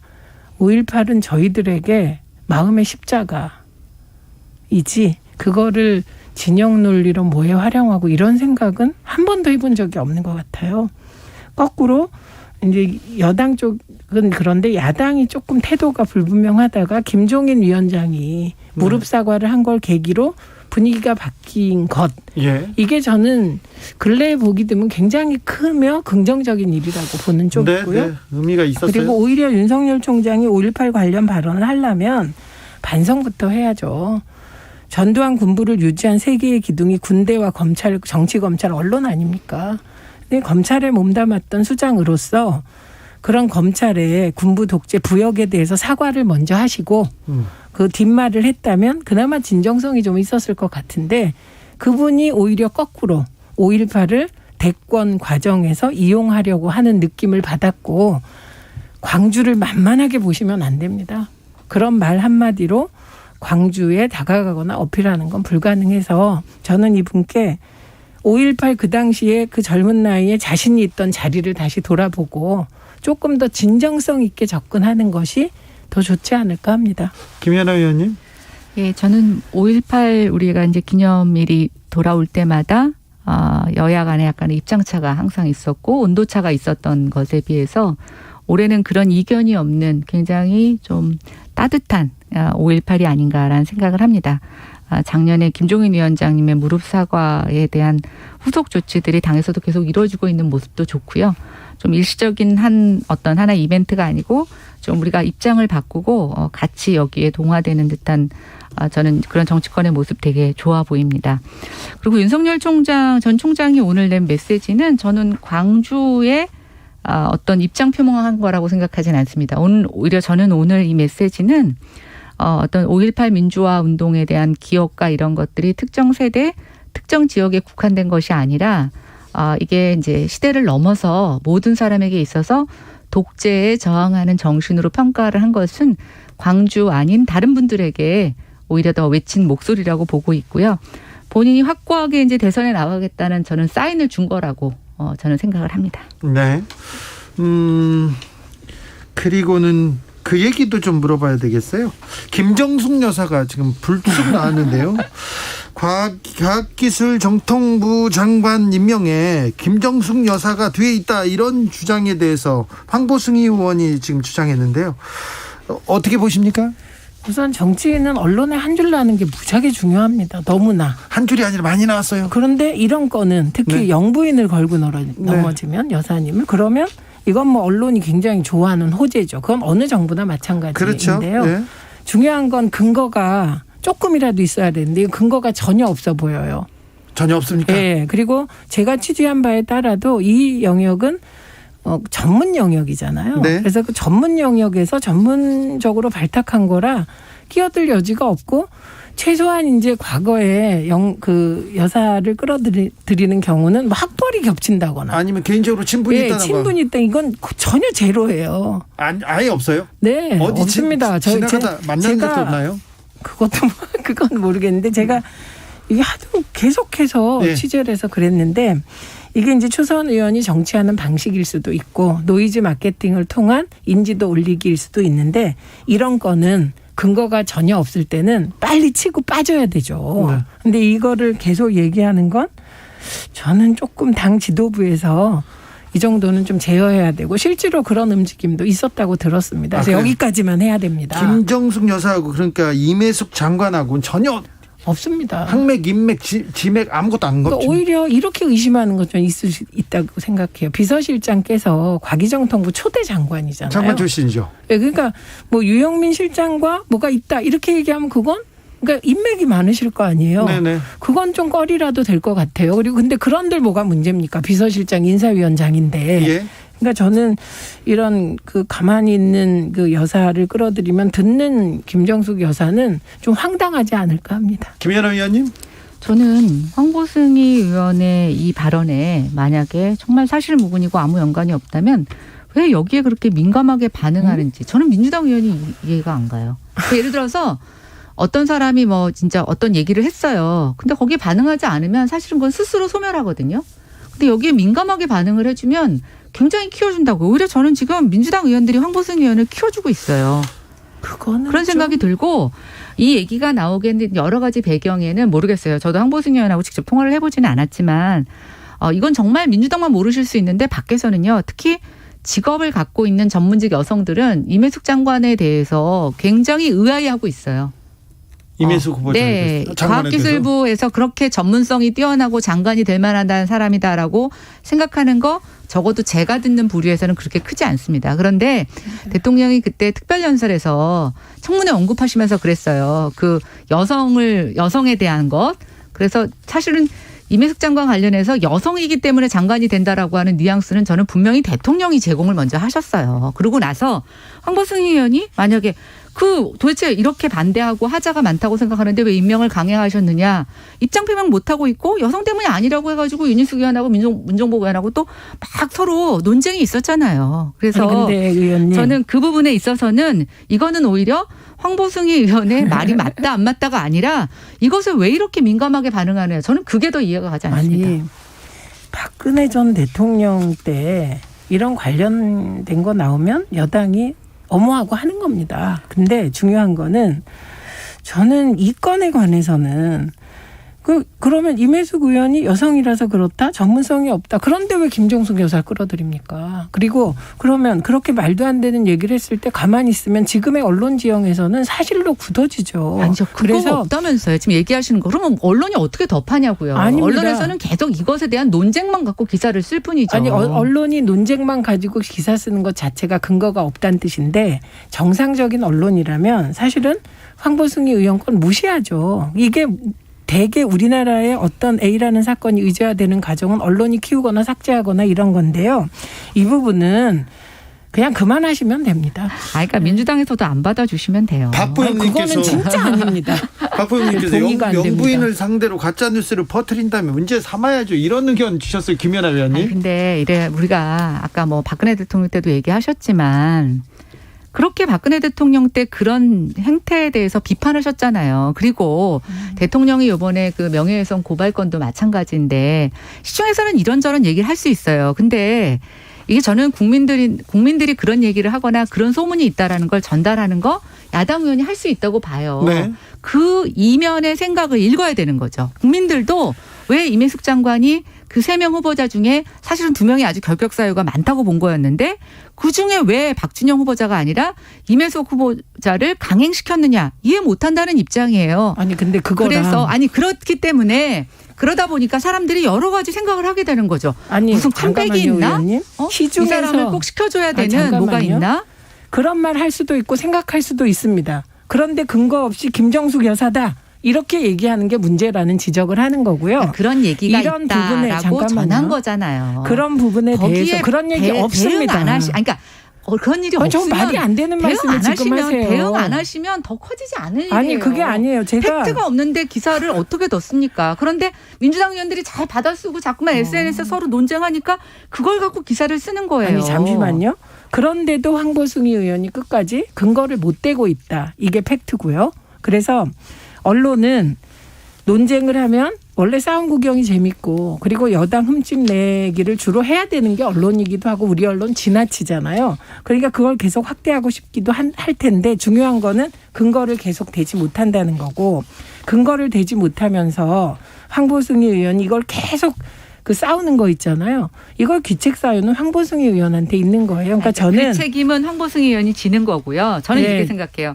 최 의원님 지금 말씀하신 대로 아무 근거가 없다면 아무 대응 안 하시면 이건 스스로 꺼질 이슈입니다. 그거는 그렇죠. 아무 근거 없다고 왜 근거 없다고 말을 청와대에 해야죠. 내가 이렇게 충성합니다라고 보여주는 사인이 아니고선 왜 이렇게 민감하게 반응하시는지 저는 누가 모르겠어요. 충성하는지 모르겠는데 제 의견만 말씀드리면 아무리 노이즈 마케팅으로 인지도를 올리고 싶어도 이건 아니다. 그리고 아닌 건 아닌 거다. 예, 이런 것이고요. 그래서 저는 오히려 임혜숙 의원과 임혜숙 장관과 박준영 내정자 건을 보면서 과연 내각이 여성 장관을 임명하기 위해서 무리라도 해야 되나? 이게 오히려 고민거리고 토론거리라고 생각합니다. 다음 이슈로 넘어갈까요? 네. 더 하실 말씀 없으시죠? 네. 영부인 얘기를 하니까 뜨거워지네요. 그래서 기사를 쓰는 거죠. 정말 얘기거리도 안 되는데 왜 이걸 이거는 그냥 모르겠어요. 제가 만약에 거꾸로라면 황보승희 의원이 잘못했습니다. 그러나 이런 점 문제라고 할 텐데 대응도 하지 말라 이렇게 나오니까 제가 약간 지금 알았어요. 다음 문제로 넘어갈게요. 때 아닌 사면이 또 계속 또 화제입니다. 이낙연 전 대표가 사면 얘기를 사과한 것도 있고요. 또 이광재 의원이 이재용 부회장 사면 긍정적으로 검토할 때가 됐다 이렇게 얘기합니다. 이거에 대해서는 어떻게 보십니까? 최민희 의원께서? 이낙연 대표는 정말 죄송했나 보죠. 그 말한 이후로. 근데 본인 지지율도 떨어지고. 그 전에 사과하지 않았나요? 그런데 그게 계속 이제 사과하고 싶으신가 봐요. 계속요? 그건 별 중요하지 않고. 예. 이광재 의원이 이재용 부회장 사면을 긍정적으로 검토할 때가 됐다. 이 말이 무슨 의미가 있을까요? 이렇게 말하면 사면에 긍정적일까요? 아니면 언론에 이름 한 줄 나는 걸까요? 이름 한 줄이 아니라 많이 나요. 제가 보기에는 삼성은 우리 사회에서 뜨거운 감자입니다. 이재용 부회장 사면은 더 뜨거운 감자죠. 그리고 고민할 지점이 많아요. 그런데 대권 후보로 나온다는 네. 이광재 의원이 딱 찍어서 이재용 부회장 사면을 이렇게 얘기하는 게 이게 대한민국 정치나 당장 이재용 부회장 사면에 어떤 영향을 주겠습니까? 저는 그냥 논란거리 이런 게 되지 무의미하다 이렇게 생각합니다. 무의미하다. 김연아 의원님. 저는 민주당과 청와대 내에 이재용 부회장 사면을 방해하려는 엑스맨들이 있다. 방해하려는 네. 이광재 의원이요? 아니, 그러니까 오히려 논란을 일으킴으로써 국민의 민심을 살펴야 된다라는 대통령의 제가 봤을 때 결정을 더 어렵게 할 수 있을 것 같고요.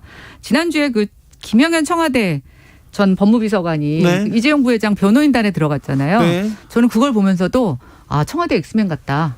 청와대 엑스맨이죠.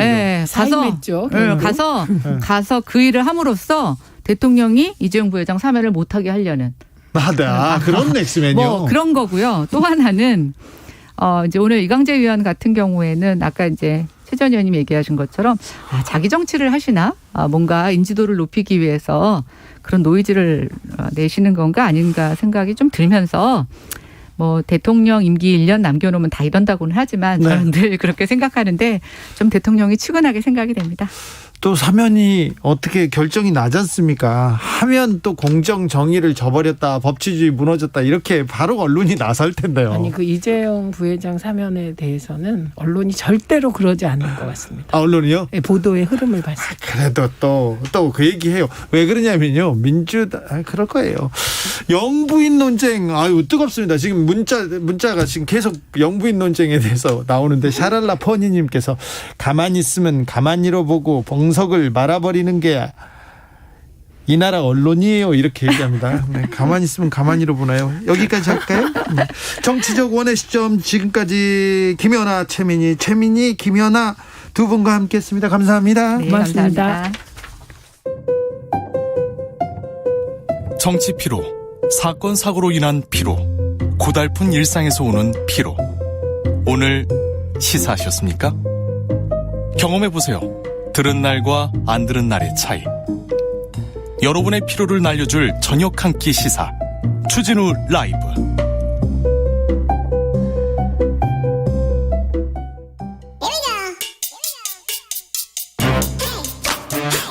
뉴스를 향한 진지한 고민, 기자들의 수다. 라이브 기자실을 찾은 오늘의 기자는 은지옥이요. 시사인 김은지입니다. 자, 주말 잘 보내셨어요? 네, 요새 채용 일정 때문에 계속 주말도 풀로 근무하고 있습니다. 시사인에서 사람을 뽑아요? 네, 신입 기자, 경력 기자 다 뽑고 있는데요. 잘 좀 뽑아요. 네, 그게 어렵네요. 네, 좋은 사람 뽑는 게 어렵죠. 예. 면접 보러 가고 그래요? 네, 제가 채용 담당하고 있어서 면접도 하고 그리고 필기 시험도 주말에 있었습니다. 비 오는 날. 예. 김은지 면접 본 지 참 오래됐네. 예, 벌써 10년이 됐죠. 그렇게 됐네요. 예. 자, 첫 번째 뉴스로 가볼까요? 네, 사법농단 판사들이 이름만 대면 아는 대형 로펌으로 갔습니다. 네, 큰 로펌으로 다 갔죠. 김앤장, 태평양 이런 데로 갔습니까? 네, 최고 몸값을 자랑하는 정관들이 주로 가는 대형 로펌입니다. 네. 이름 다 아마 들어보셨을 텐데요. 김민수 판사는 김앤장 법률사무소, 정다주 전 판사는 법무법인 광장으로 갔고요. 네. 문성호 전 판사도 법무법인 태평양으로 갔습니다. 김민수, 정다주 그리고 문성호 판사가 다 취업에 성공했군요. 네, 게다가 그냥 취업에 성공한 게 아니라 말씀드렸던 것처럼 이곳은 탑5에 들어가는 대형 로펌이고요. 네. 김앤장만 하더라도 2019년 매출액 기준으로 변호사 1인이 12억 넘게 버는 곳입니다. 1년 동안. 근데 법원 행정처 출신이잖아요. 여기 사람들만 데려다 써요. 여기 가야 취업이 잘 된다. 그리고 몸값이 올라간다. 이런 게 있어요, 또 거기에. 네, 사법농단 사건은 2017년에 전모가 드러나긴 했는데요. 예. 아직까지도 1심 재판이 진행 중일 정도로 느리게 진행되고 있습니다. 그렇죠. 이제 그래서 점점 관심에서 좀 사라지다 보니까 제가 일부러 이 주진우 라이브에서는 이 사건 좀 최우선 전하려고 가지고 오고 있는데요. 그리고 우리는 전 판사님들 이름을 계속 부르고 있습니다. 김민수, 정다주, 문성호. 네, 기억하는 것만큼 또 중요한 게 없으니까요. 네, 그 와중에 오늘 아침에 한겨레 신문에서 이러한 소식들을 전해서 준비해 왔는데요. 네. 세 사람은 양승태 전 대법원장 시절에 법원행정처의 핵심이었습니다. 선발 역할을 했었죠. 네, 그렇게 보시면 딱 맞는데요. 이들 또한 사법농단 사건으로 검찰 수사를 받았고요. 법원 내부의 징계도 받았습니다. 예. 게다가 정의당에서는 2019년에 사법농단 탄핵 대상자 10명 꼽을 때 이 세 사람도 같이 꼽기도 했었습니다. 이분이 사법농단에서 어떤 역할을 했죠? 네, 하나하나 좀 살펴보면 검찰은 김민수 당시 판사가 양승태 전 대법원장 지시에 따라서 국제인권법 연구회 등의 활동을 탄압했다 이렇게 보고 있습니다. 예. 국제인권법 연구회가 뭐 하는 곳이냐면요. 과거에 양승태 대법원장이 인사권 제도를 문제 있게 사용한다 이런 비판을 한 바가 있고요. 네. 또 상고법원 제도를 굉장히 이제 비판한 바가 있습니다. 양승태 수건사업인 상고법원 제도를 비판했다. 그래서 사찰해라 이런 거예요? 네, 그러니까 불편하게 하고 있다 보니까 아무래도 당시에 김민수 당시 판사를 일종의 지시해서 판사들이 2가지 이상의 연구에 가입할 수 없다 이런 논리를 개발해서 판사들한테 이곳을 좀 탈퇴하게 만들 유도했다 이렇게 보면 되고요. 김민수 판사가 당시에 글 썼어요. 네, 그렇죠. 그리고 이제 그런 내용들이 굉장히 자세히 나와 있습니다. 다시금 좀 말씀드리면요. 자, 정다주 판사는요? 네, 정다주 판사는 이 검찰에 따르면요. 임종원 전 법원행정처 차장 등의 지시를 받고 특정 재판의 처리 시기와 결론을 청와대와의 협상수단으로 검토했다고 합니다. 재판을 해야 될 판사들이 청와대하고 이렇게 청와대하고 정치를 한 거예요. 청와대의 뜻에 따라서 이렇게 협상했다는 거 아닙니까? 예, 당시 박근혜 정부였었는데요. 네. 정교조 사건을 검토한 보고서를 작성했고 그래서 그 내용들을 보면 정 판사가 임 전 차장으로부터 이런 지시를 받았는데 관련 사건으로 대법원이 얻는 이익을 극대화할 시점, 인용 결정 대가로 청와대에 요구할 반대급부 검토 이런 것들 지시를 받아서 실제로 보고서를 썼다라고 합니다. 재판 봐주고 판사들이 봐주면서 청와대한테 뭘 받아먹을 건지 뭘 받을 건지 그런 거 따졌다는 거 아닙니까? 참. 네, 이제 끝으로 문성호 판사는 네. 양승태 당시 대법원장 등의 지시를 받아서 헌법재판소에 파견된 판사에게 일종의 정보보고를 받았다라고 합니다. 스파이 판사요. 네, 그렇죠. 정보보고라고 하는 게 그런 것들인데요. 스파이 판사예요. 내용을 보면 헌재에서 다루는 사건의 경과, 비공개 평의 내용, 헌법재판관들의 내부 동향 이런 것들을 전달받았다고 검찰은 밝히고 있습니다. 네. 게다가 또 관련 특정 소송에 대해서는 심증 알아내고 언론 대응 방안 검토했다고 하고요. 이게 법치주의 파괴고 민주주의 파괴죠. 이건 정말 있을 수 없는 사법농단은 진짜 있을 수 없는 극악한 범죄입니다.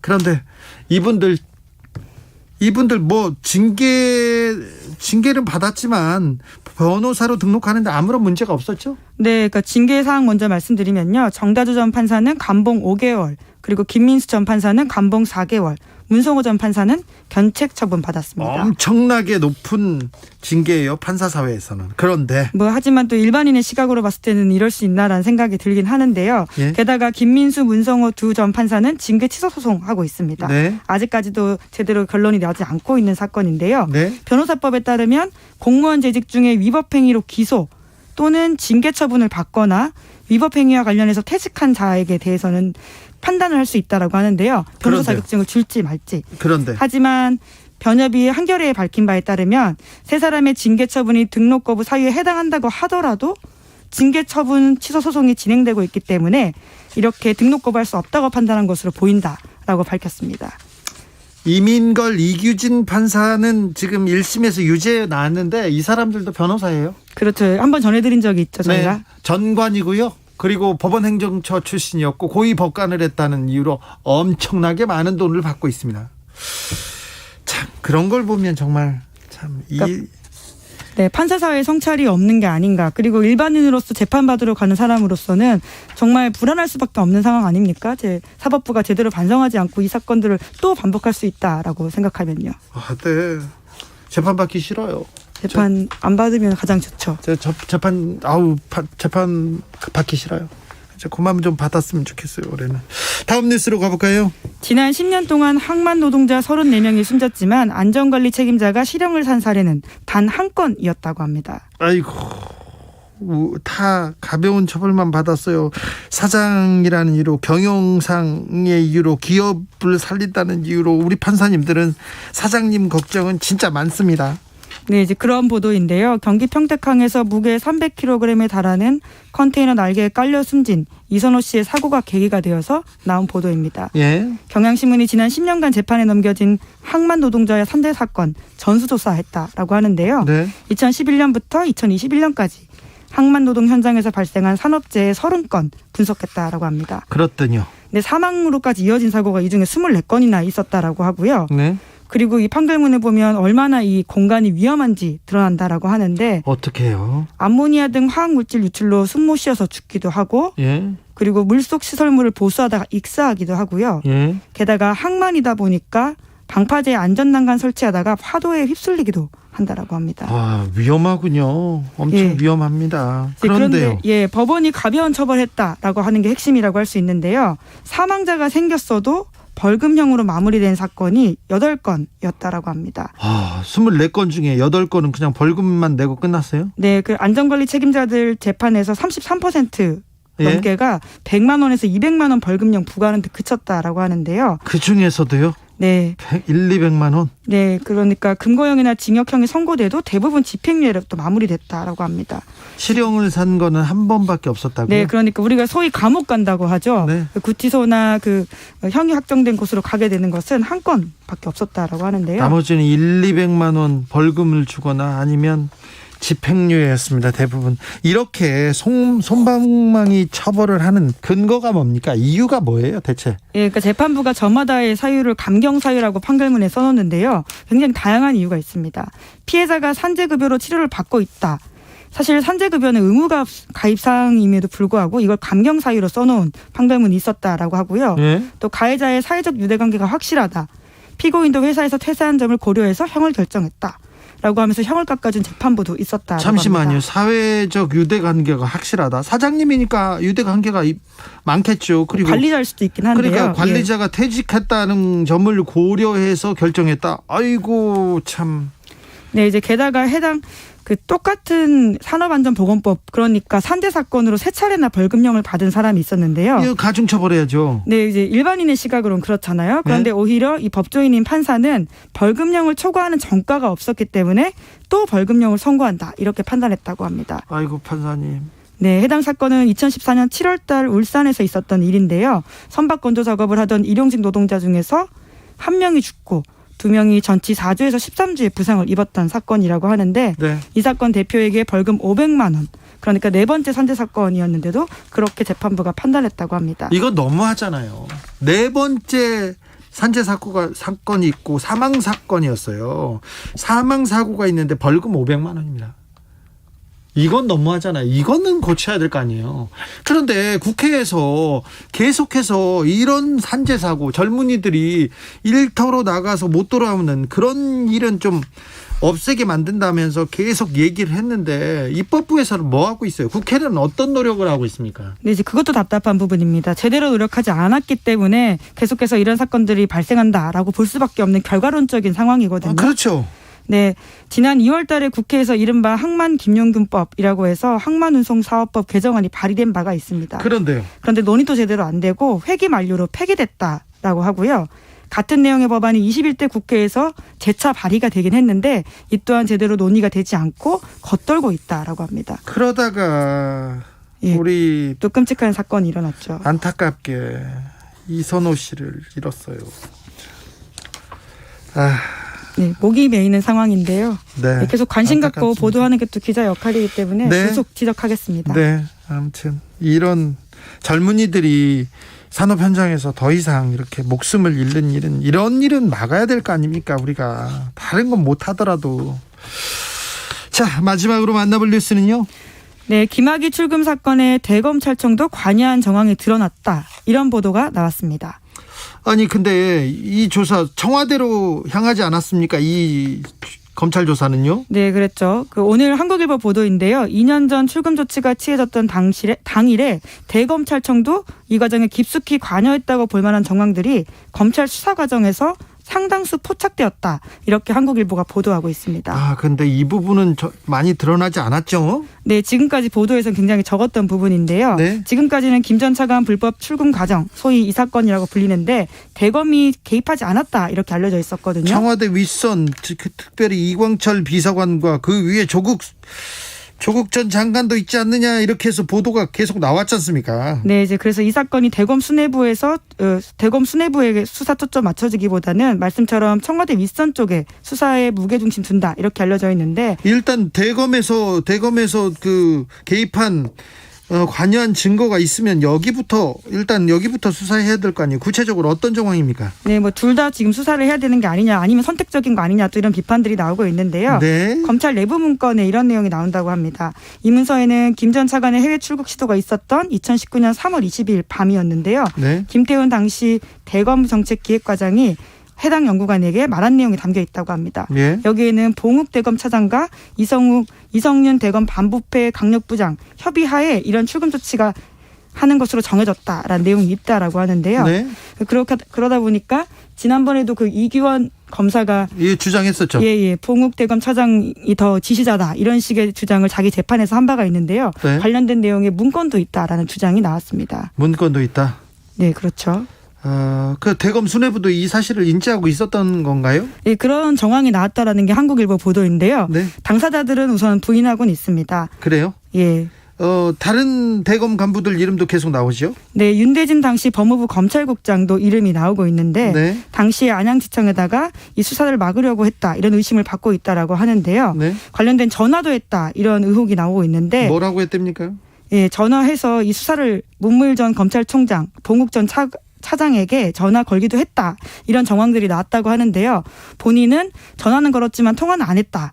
안 받아서 이렇게 이야기를 하고 있고요. 네. 당사자 두 사람도 통화한 사실을 부인하거나 지시한 적이 없다 이런 입장이라고 합니다. 문 전 총장 그리고 봉욱 전 차장 부인하고 있어요? 네, 대검 수뇌부는 지금 이 사건 자기는 관여된 바 없다 이렇게 주장을 하고 있다고 하고요. 예. 또 그리고 하지만 이런 정황들이 일부 있음에도 불구하고 검찰 수사는 그쪽으로 향하지 않았다라고 하는 게 오늘 나온 기사의 핵심입니다. 일단 검사들 얘기인데 검사와 청와대의 연관성만 지금 계속 나오고 있는데 검사들이 대검 지휘부 수뇌부의 지휘를 받았다면 이 대검은 어떤 역할을 했는지 이것도 좀 밝혀야 되겠네요. 네, 이제 그런 수사가 일부 좀 진행된 바가 있는데 네. 멈췄다라고 하는 게 지금 나온 의혹이죠. 그런가요? 9909님께서 우리가 살려고 일하지 죽으려고 일하는 사람은 없잖아요. 근무 중에 생명보장은 기본 중에 기본 아닌가 싶습니다. 그렇습니다. 산업재해 이거는 진짜 후진국형 정말 우리는 이제 이 고리는 끊고 가야 될 것 같습니다. 계속 이런 보도 이렇게 하겠습니다. 조혜숙 님도 노동자 한 명이 숨지는 것으로 끝나는 문제가 아닙니다. 그들의 가족과 지인들은 평생을 상처를 안고 살아갑니다. 예방책을 빨리 내놓지 못한다면 제발 처벌이라도 강하게 해주세요. 산재 사고 다 막을 수 없어요. 줄여야죠. 근데 막을 수 없으면 산재 사고를 계속해서 일으키는 이렇게 조장하는 돈 때문에 이 생명을 무시하는 경시하는 그런 사람들은 처벌해야죠. 처벌이라도 해야죠.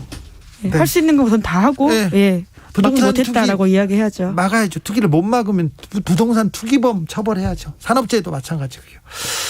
교통정보센터로 가겠습니다. 공인혜 씨 부르기 전에 김은지 기자 감사합니다. 네, 감사합니다. 공인혜 씨. 네, 이 시각 교통정보입니다. 먼저 퇴근 정체 시작된 서울 시내 상황인데요.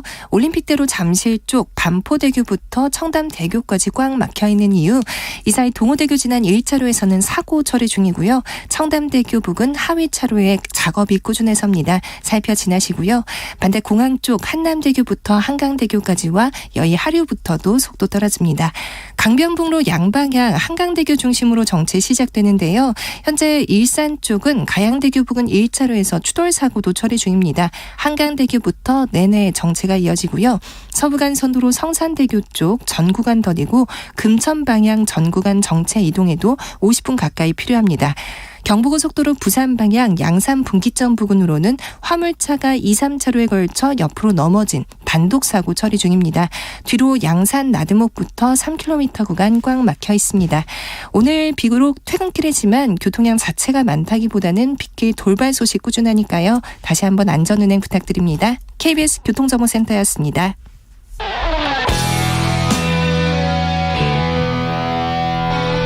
스치기만 해도 똑똑해진다. 드라이브 스루 시사 주진우 라이브.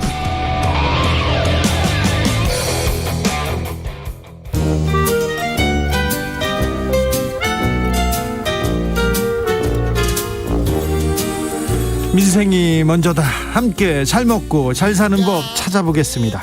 민생과 통하느냐. 생생민생 통.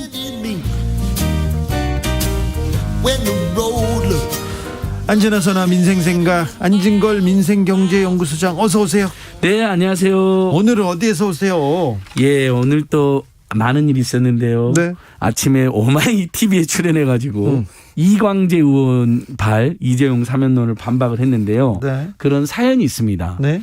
제가 월요일 아침에는 무조건 오마이 TV 갔다가 무조건 달려갑니다. 서초동. 삼성생명 사옥 안에서 네. 암보험 환자들이 금감원의 지급 공고까지 받았는데 지금 그 2층 프라자에서요. 네. 488일째 지금 오늘로 농성 중이고요. 608일째 집회를 하고 계십니다. 아이고. 자, 거기 가보면 환자들이 삼성 그 서초동 삼성 사옥 주변에 가보면요. 그러면 이 암 환자들만 계시느냐? 네. 여러 해고자들. 그다음에 삼성 관련 사업하다가 중소기업 하다가 하도급 피해를 당하신 분들. 네. 그다음에 삼성 관련 아파트 관련 사업에서 철거 당하고 철거로 쫓겨난 분들이 네. 곳곳에 농성을 하시면서 현수막도 수백 개 걸려져 있어요. 네. 자, 이렇게 피눈물을 나게 해놓고 사면놀이 하는 거 기만이고 사기다. 네. 저는 모든 정치인들이나 지금 언론인들, 일부 정치인들 언론 특히 삼성의 앞잡이 노릇을 하는 또는 강고의 노예인 것처럼 행세를 하면서 이재명 사면 뭐 백신이 안 되니까 이재명을 사면해 준다는 논리를 퍼뜨리는데 그럼 지금 백신 9천만 명 확보됐으니까 감옥에 계속 계셔도 되는 겁니까? 그들 논리라면? 그러니까 이렇게 반문할 수밖에 없는데 자 사면 이야기 전에 이 삼성의 피해자들의 피눈물에 대해서 네. 먼저 고민해 주실 것을 호소드리고요. 네. 그래서 이분들이 실제 법원 앞에서 사면은 절대 안 된다. 사면 논의가 되려면 국민적 공감대뿐만 아니라 그동안 삼성부터 크고 작은 피해를 입었던 이 피해자들의 문제를 반드시 해결하고 사과해라는 겁니다. 알겠어요. 예. 네. 그래서 거기 갔다 왔습니다. 네, 알겠어요. 그래서 거기 오늘 이제 저는 그 다음에 또 하나 반도체 산업 때문에 사면해야 된다는 거잖아요. 그러면 이재용 부회장이 수사를 받은 2016년부터 최근까지 감옥에 있는 최근까지요. 이 동안에 오히려 주가는 뛰거나 삼성전자나 삼성반도체 실적은 최고였던 것을 어떻게 해석을 할 수가 있습니까? 네. 그러니까 이미 삼성이란 글로벌 대기업이 총수 개인이 아니라 시스템으로 그다음에 국가와 국민의 지원과 응원을 받아서 네. 잘하고 있다는 게 이미 입증이 된 겁니다. 알겠어요. 네. 감옥에 있는 한 사람한테 모든 게 의존됐다는 거 얼마나 세계적인 창피입니까? 네, 삼성 글로벌 회사고 가장 선진적인 시스템이 또 정착됐으니까. 그래 앞잡이 그런 얘기는 하지 마시고요. 아니 그 이제 흔히들 세간에서 쓴 용어를 쓴 겁니다. 네, 네. 그러니까 일부 언론이 네, 마구잡이 마치 마구잡이로 네, 죄송합니다. 좀 거친 표현이었습니다. 알겠습니다. 그래서 제가 하나를 알았는데요. 2017년도에 삼성물산 직원이 4억을 횡령했는데 네. 10억 횡령했는데 4년 선고를 받았습니다. 네. 그럼 이재용 회장이 86억을 횡령했잖아요. 뇌물을 주고요. 네. 횡령하고 뇌물까지 준 거거든요. 그럼 이거 단순 비교만 해도 40년은 살아야 되는 겁니다. 근데 1심에서 5년이 났지만 항소심 2년 6개월로 이미 봐줬잖아요. 또 봐줘야 됩니까? 네. 최근에 아파트 한 직원이 횡령했는데요. 6억 횡령했다는 것만으로도 징역 2년이 나왔습니다. 네. 이것만 비교해도 이미 많이 봐줬는데 또 봐줘야 되는지 이건 심각하게 저는 다 떠나서 좋다. 삼성그룹으로 또 피해보신 분들 문제를 다 해결하고 사과한다면 그때 우리 국민들이 사면 논의를 할 수도 있다고 봅니다. 아 그래요? 굉장히 그러니까, 전향적이네요. 아니 그러니까 그런 최소한 그 정도의 성의와 그 정도의 노력은 보여줘야 된다는 거죠. 자, 택배 기사님들 얘기로 가보겠습니다. 삼성 얘기는 제가 평소 때 많이 해가지고 많이 하셨으니까요. 네. 자, 예. 택배 기사 어떻게 되셨어요? 택배 기사 문제? 아주 중요한 진척이 있었습니다. 그래요? 좀 기쁜 소식인데요. 자, 지지난주 금요일 날은 우리 택배 노동자 6천 명이 파업을 의결했습니다. 예. 하지만 이분들께서 국민들 피해를 최소화하기 위해서 파업을 유보를 했습니다. 예. 그래서 문재인 정부와 노동부가 그에 화답을 한 겁니다. 예. 아, 파업을 유보해 주시고 고맙다. 그렇다면 지금 지상 출입 금지시키는 아파트에 배송 문제 협의회를 만들자라고 제안해가지고 예. 그저께 금요일 날 네. 드디어 첫 회의가 열렸습니다. 그래서요. 굉장히 의미 있는 회의인데 거기에 택배 본사들도 왔고 택배 기사님들 택배 노조도 왔고 네. 고용노동부와 국토교통부도 왔습니다. 그래서 그 첫 회의가 이제 서로 입장을 확인하는 자리이기 때문에 이제 매주 모여서 회의를 하기로 했습니다. 네. 그래서 지금 애청자들께서 깜짝 놀라겠지만 전국적으로 지상 출입 금지시킨 아파트가 400여 개나 됩니다. 네. 작지가 않습니다. 아, 그렇게 많아요? 예, 그러니까 어느 시점에서 처음에는 공원형 아파트 중심으로 지상 출입 금지하더니 여러 가지 이유로 그냥 주상 출입을 금지해버린 겁니다. 그러니까 지하로만 들어가고 저상 차량으로 들어가면 얼마나 힘드셨겠습니까? 그러니까 기사님들은 일단 파업은 결해놓고 파업은 유보한 대신에 이 문제에 대한 합리적 해법을 찾자. 네. 다양한 해법이 이미 제시됐잖아요. 예. 시속 10km로 감속 운행한다거나 아니면 입구에 내리면 실버 택배나 청년 배송 알바들이 그걸 집집마다 나르게 한다거나 그러면 택배 요금 조금 올라가겠죠. 네. 그 요금 올라간 것은 입주민들하고 택배 본사가 반반씩 내게 한다거나. 네. 그다음에 어떤 경우는 전동 카트차를 제공해서 그걸로 신속하게 나르게 해주겠다. 네. 이 대안도 지금 나오고 있습니다. 네. 그러니까 모여서 논의를 하자는 겁니다. 상생으로요. 예. 네. 그래서 그다음에 두 번째로는 택배사님들이 토요일 날도 일을 하잖아요. 네. 지금 쿠팡 같은 경우는 심야 24시간 차량 배달해서 이제 문제가 되는 건데. 토요일뿐만 아니라 일요일에도 일요일까지 하잖아요. 다니시더라고요. 그래서 이게 문제가 있는데 어쨌든 쿠팡을 제한 나머지 택배사들은 주 5일 근무는 해야 되는 거 아니냐. 예. 그러면 어떤 분 기사님들 과로사는 확 줄어들죠. 주말이 있는 삶이 되고. 예. 근데 주말까지 해서 300~400개를 나르다가 주말 배송을 안 하게 되면 200~300개로 줄어들겠죠. 그래서 요금 인상 그 두 가지 방법인데 택배 본사가 가져가는 몫을 줄여서 기사님들의 수수료를 늘려야지 소득이 보존이 되겠죠. 그렇죠. 그렇게 하거나 아니면 요금 인상이 일부 불가피해진 건데 그 부분에 대해서 지금 택배 과로사 근절이한 사회적 합의구구에서 논의가 활발히 되는데 만약에 이제 주 5일 근무가 도입이 되면 200~300원 정도 택배 요금이 오를 가능성이 있습니다. 근데 저는 우리 애청자들께서 여러 의견을 주신 것 같아요. 곳곳에서. 그래, 이 300원 정도 올리고 예를 들면 택배 기사님들 과로사가 줄어든다면 지금 예를 들면 2,500원, 3,000원 되잖아요. 그래서 이 300원 더 낼 수 있다는 국민의 여론이 압도적인 걸로 알고 있습니다. 물론 이 300원도 부담이 되시겠지만. 네, 근데 그 택배비가 오른다. 그 요금이 오르는 게 택배 기사님들한테 간다는 조건에. 과로를 그러니까 300~400개 나르던 것을 200~300개로 줄어들잖아요. 그러면 당연히 노동시간이 줄어드니까 과로가 줄어들겠죠. 토요일 날도 주 5일 근무면 주말에 쉬시게 되고 그러니까 과로나 과로사가 확 줄어드는 겁니다. 지금 오늘 또 대통령께서 산재 없는 나라를 만들자라고 호소를 했잖아요. 너무 참담하다라고 노력을 했는데. 네. 근데 산재라는 게 이번에 평택시장에서 벌어진 그런 정말 말도 안 되는 사고뿐만 아니라 뻔히 저 사람이 그냥 밤새 계속 일하면 쓰러지겠다. 와, 하루에 16시간 일하면 쓰러지지. 누가 어느 장사가 남아 도느냐 하는 상황을 방치한 게 택배업이나 이 심야 배송업이거든요. 그렇죠. 그래서 실제로 수십 분이 돌아가셨고. 네. 근데 이걸 줄이려면 단가 인상, 그러니까 본사가 대폭 양보하거나, 근데 본사가 어떻게 100% 양보하겠습니까? 그러니까 요금이 일부 오르게 되는데 200~300원 수준으로 지금 논의가 된다. 네. 저는 국민들께서 요 정도는 충분히 받아들일 것 같고, 그다음에 주 5일 근무라면 어떤 중요한 문제가 생기냐면 그래도 토요일 택배를 하려고 해요. 택배사들이 쿠팡하고 네. 경쟁을 해야 되니까. 네.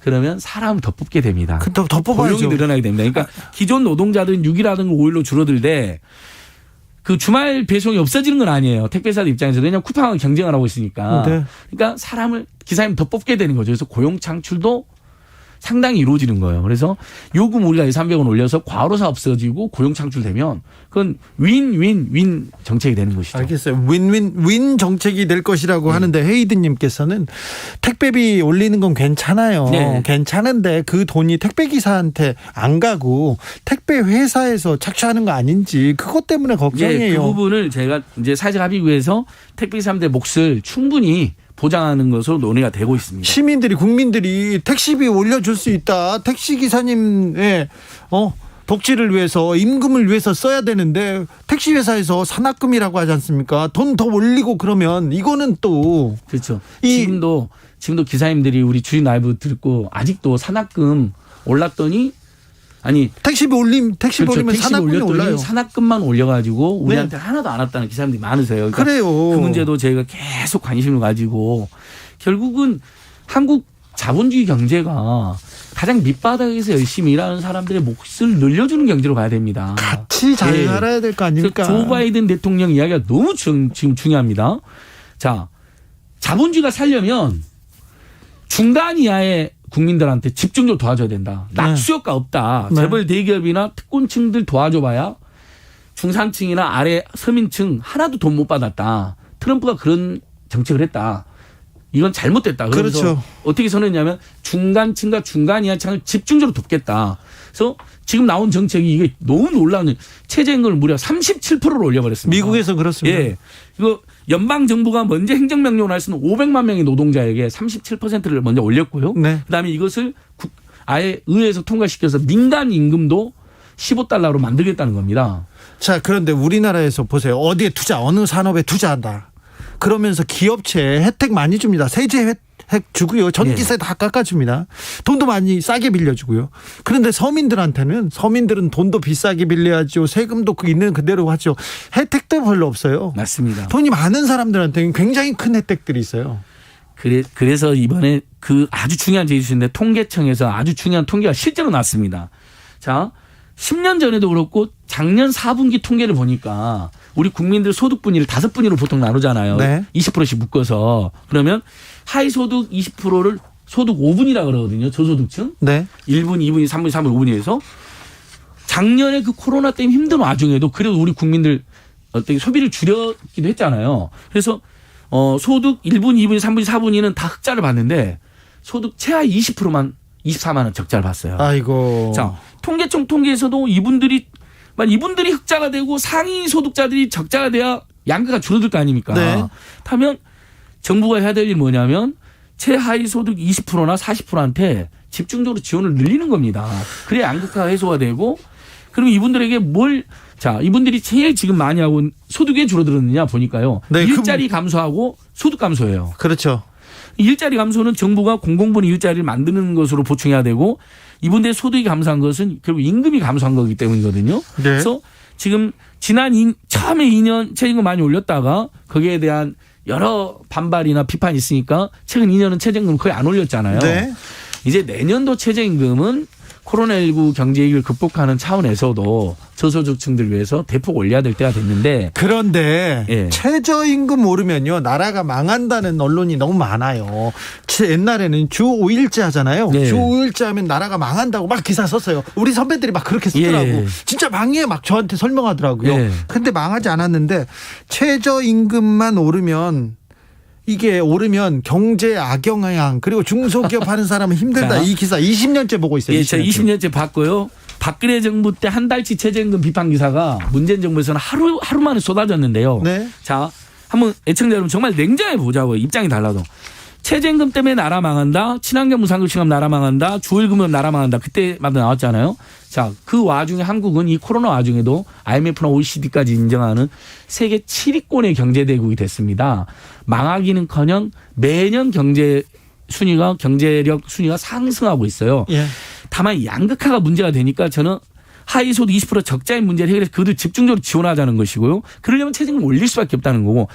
딱 하나 자영업자들이 이걸 감당을 못 하잖아요. 네. 근데 자영업자들을 정확히 분석해 보면 지금 코로나19 때문에 어려운 것이지 최저임금 때문에 어려워진 게 아니거든요. 그러면 코로나19에서 제일 이분들이 제일 힘든 건 손실보상제잖아요. 빨리 손실보상제 통과시켜서 코로나19로 영업금지나 영업제한 당한 부분은 손실보상해 준 다음에 그다음에 최저임금 인상분이 감당 가능한 여러 가지 경제민주화 조치를 병행하는 것이죠. 본사가 떼내가는 수수료를 낮춘다든지 신용카드 가맹료수를 낮춘다든지 그다음에 임대료도 너무 비싸서 네.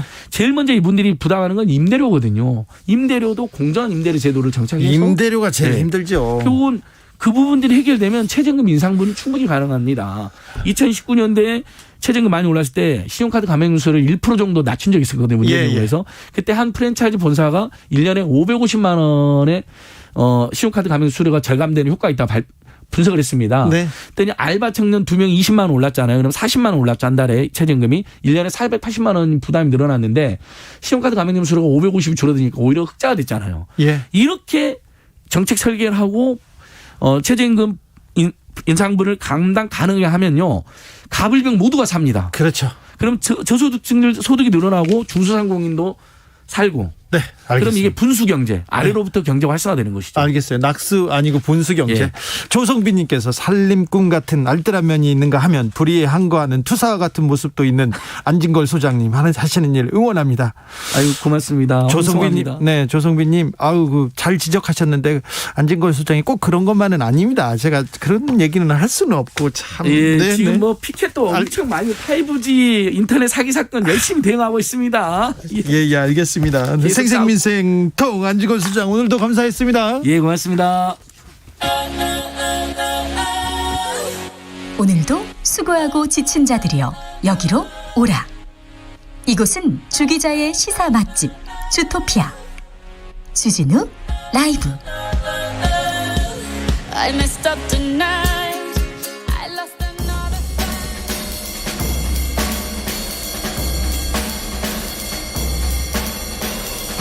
느낌 가는 대로 그냥 고른 뉴스 여의도 주필. 가상화폐로 수십억 그 여성 알고 보니 알바. MBC 기사입니다. 젊은 여성이 2억 원 넘는 고급차를 몰고 딱 와요. 그래놓고 나 가상화폐로 이만큼 벌었어. 그러면서 통장을 딱 보여줍니다. 8개월 동안 제가 번 수익이요 25억이나 됩니다 하면서 통장을 막 보여줘요. 다른 여성도 나옵니다. 비슷한 수법이요. 나 코인 해가지고 돈 이렇게 벌었어요. 알고 보니까 이거 싹 다 사기였어요. 이 사이트요 지난 10일부터 접속이 안 됩니다. 피해자가 최소 1000여 명이고 피해액이 수백억입니다. 큰돈 벌었다고 자랑했던 유튜버는 알바였다고 아르바이트 한 거라고 털어놨습니다. 이 거래소는 폐쇄 이후에 다른 가상화폐 거래소를 만들었어요. 이런 사기가 계속 늘어납니다. 1년에 5배씩 늘어나고 있어요. 5배씩. 그런데 이거는 보이스피싱보다 좀 진화한 사기 아닙니까? 사기인데 암호화폐 이쪽은 법령이 없어서 이게 단속이 안 돼요. 이거 법적 제도적 장치 빨리 마련해야 됩니다. 이거 사기지요. 사기 아닙니까? 피해액이 너무 많아요. 피해자가 너무 많습니다. 그러니 서둘러야 됩니다. 왜 한국을 좋아하나? 일본 언론이 바라본 한국의 존재감. 아시아경제 기사인데요. 일본 최대 일간지죠. 요미우리 신문이 미얀마 현지에서 한국 위상이 높아지고 있다는 이런 기사를 썼어요. 설문조사해봤더니 89%가 한국이 쿠데타 이후에 인상이 좋아진 나라 이렇게 뽑았답니다. 그래서 이분이 이렇게 분석을 해봤더니 일본은 쿠데타에 대해서 태도가 좀 모호했답니다. 미얀마 군부하고 일본은 관계가 좋답니다. 그런데 한국은 미얀마 군부를 비판했고요. 그리고 한국 시민들이 민주화운동을 우리 광주를 겪은 경험 때문에 우리와 같은 경험을 겪었다면서 이렇게 공감해주는 일이 많았다고 합니다. 미얀마에서는요 SNS에서 영화 택시 운전사 이렇게 추천하는 그런 사람들이 많다고 합니다. 자, K-팝에서도 그렇고요, 문화, 영화에서도 그렇고 K-방역에서도 그렇고 우리는 일본을 앞서 달리기 시작합니다. 경제도 그렇고 인권 쪽에서도 인류기적인 지구적인 문제에서도 일본을 앞서 달렸으면 합니다. 네. 일본을 앞서 달리고 있다 이렇게 뿌듯해서 기사 보고 가는데 일본 차가 막 달리고 있더라고요. 지금 다시 속이 조금 터지려고 합니다.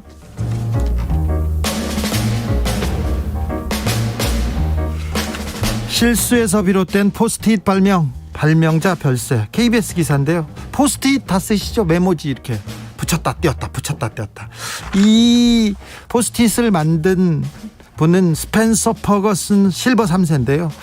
미네소타에서 80세 일기로 별세했습니다. 이분은 원래 1968년에 항공기용 아주 진짜 강한 접착제를 만들려고 했는데 실수로 접착력이 가장 떨어지는 물질을 발견한 거예요. 그래서 포스트잇은 의도한 발명품이 아니라 실수로 만들어낸 작품이었죠. 그런데 여기서 또 이야기가 갑니다. 접착력이 너무 떨어지는 제품이어서 이걸 어디든가는 쓸 수 있다면서 3M이라는 회사 내에서 이 접착제를 알리는 세미나를 계속 엽니다. 스펜스 퍼거슨이. 그 열정이 워낙 커서요. 별명이 미스터 끈기였대요. 계속 몇 년 동안 그랬대요. 이거에 대해서 한번 써보자 이렇게 했는데 화학기술자를 만나서 이게 제품화됩니다. 그런데 이 화학기술자는요, 교회 성가대에서 노래를 불렀는데 성가대에서 찬송가를 찾기 쉽도록 책갈피에다 종이를 끼웠는데 종이가 빠져나가지 않습니까? 그래서 이 접착제를 붙여봤어요. 그런데 신제품이 됐죠. 근데 이 제품이 나왔을 때도 주목을 못 걸었답니다. 그러니까 이 포스트잇을 만들고 그리고 제품은 나오고 그게 68년에서 80년까지 그러니까 10몇 년 동안 계속해서 도전하고 실패가 도전하고 끈기 은근 이걸로 됐다는 얘기인데 저는 이걸 보고 굉장히 좀 다른 생각을 했습니다. 마키님은 원래 최고의 발명은 실수예요 이렇게 얘기했는데 발명도 중요하고 실수도 중요할지도 모릅니다. 하지만 끈기가 더 중요하지 않나 그런 생각을 해봅니다. 벤 폴즈의 더 럭키스트 들으면서 주진우 라이브 여기서 마무리하겠습니다. 저는 내일 오후 5시 5분에 돌아오겠습니다. 지금까지 주진우였습니다. And I know that I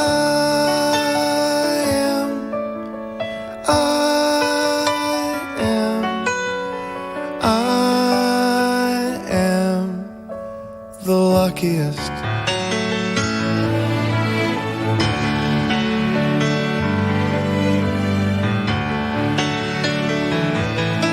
What if I'd been born 50 years before you in a house on the street where you live? Maybe I'd be outside as you passed on. 이봐, 4월 5월은 금년도 공익집불금 신청 기간인데 알고 있나? 그래, 당장 신청해야겠구만. 급하긴. 집불금 신청 전에 꼭 확인해야 할 3가지가 있네. 3가지? 집불금 대상 농지 중에 실제 경작 농지만 신청하고 임차 농지는 임대차 계약서를 제출해야 하네. 마지막으로 농업경영체 등록 정보에 변동사항이 생기면 14일 이내에 변경해야 하네. 그래, 좀 더 알아보려면 어디에 물어볼 수 있나? 읍면동 사무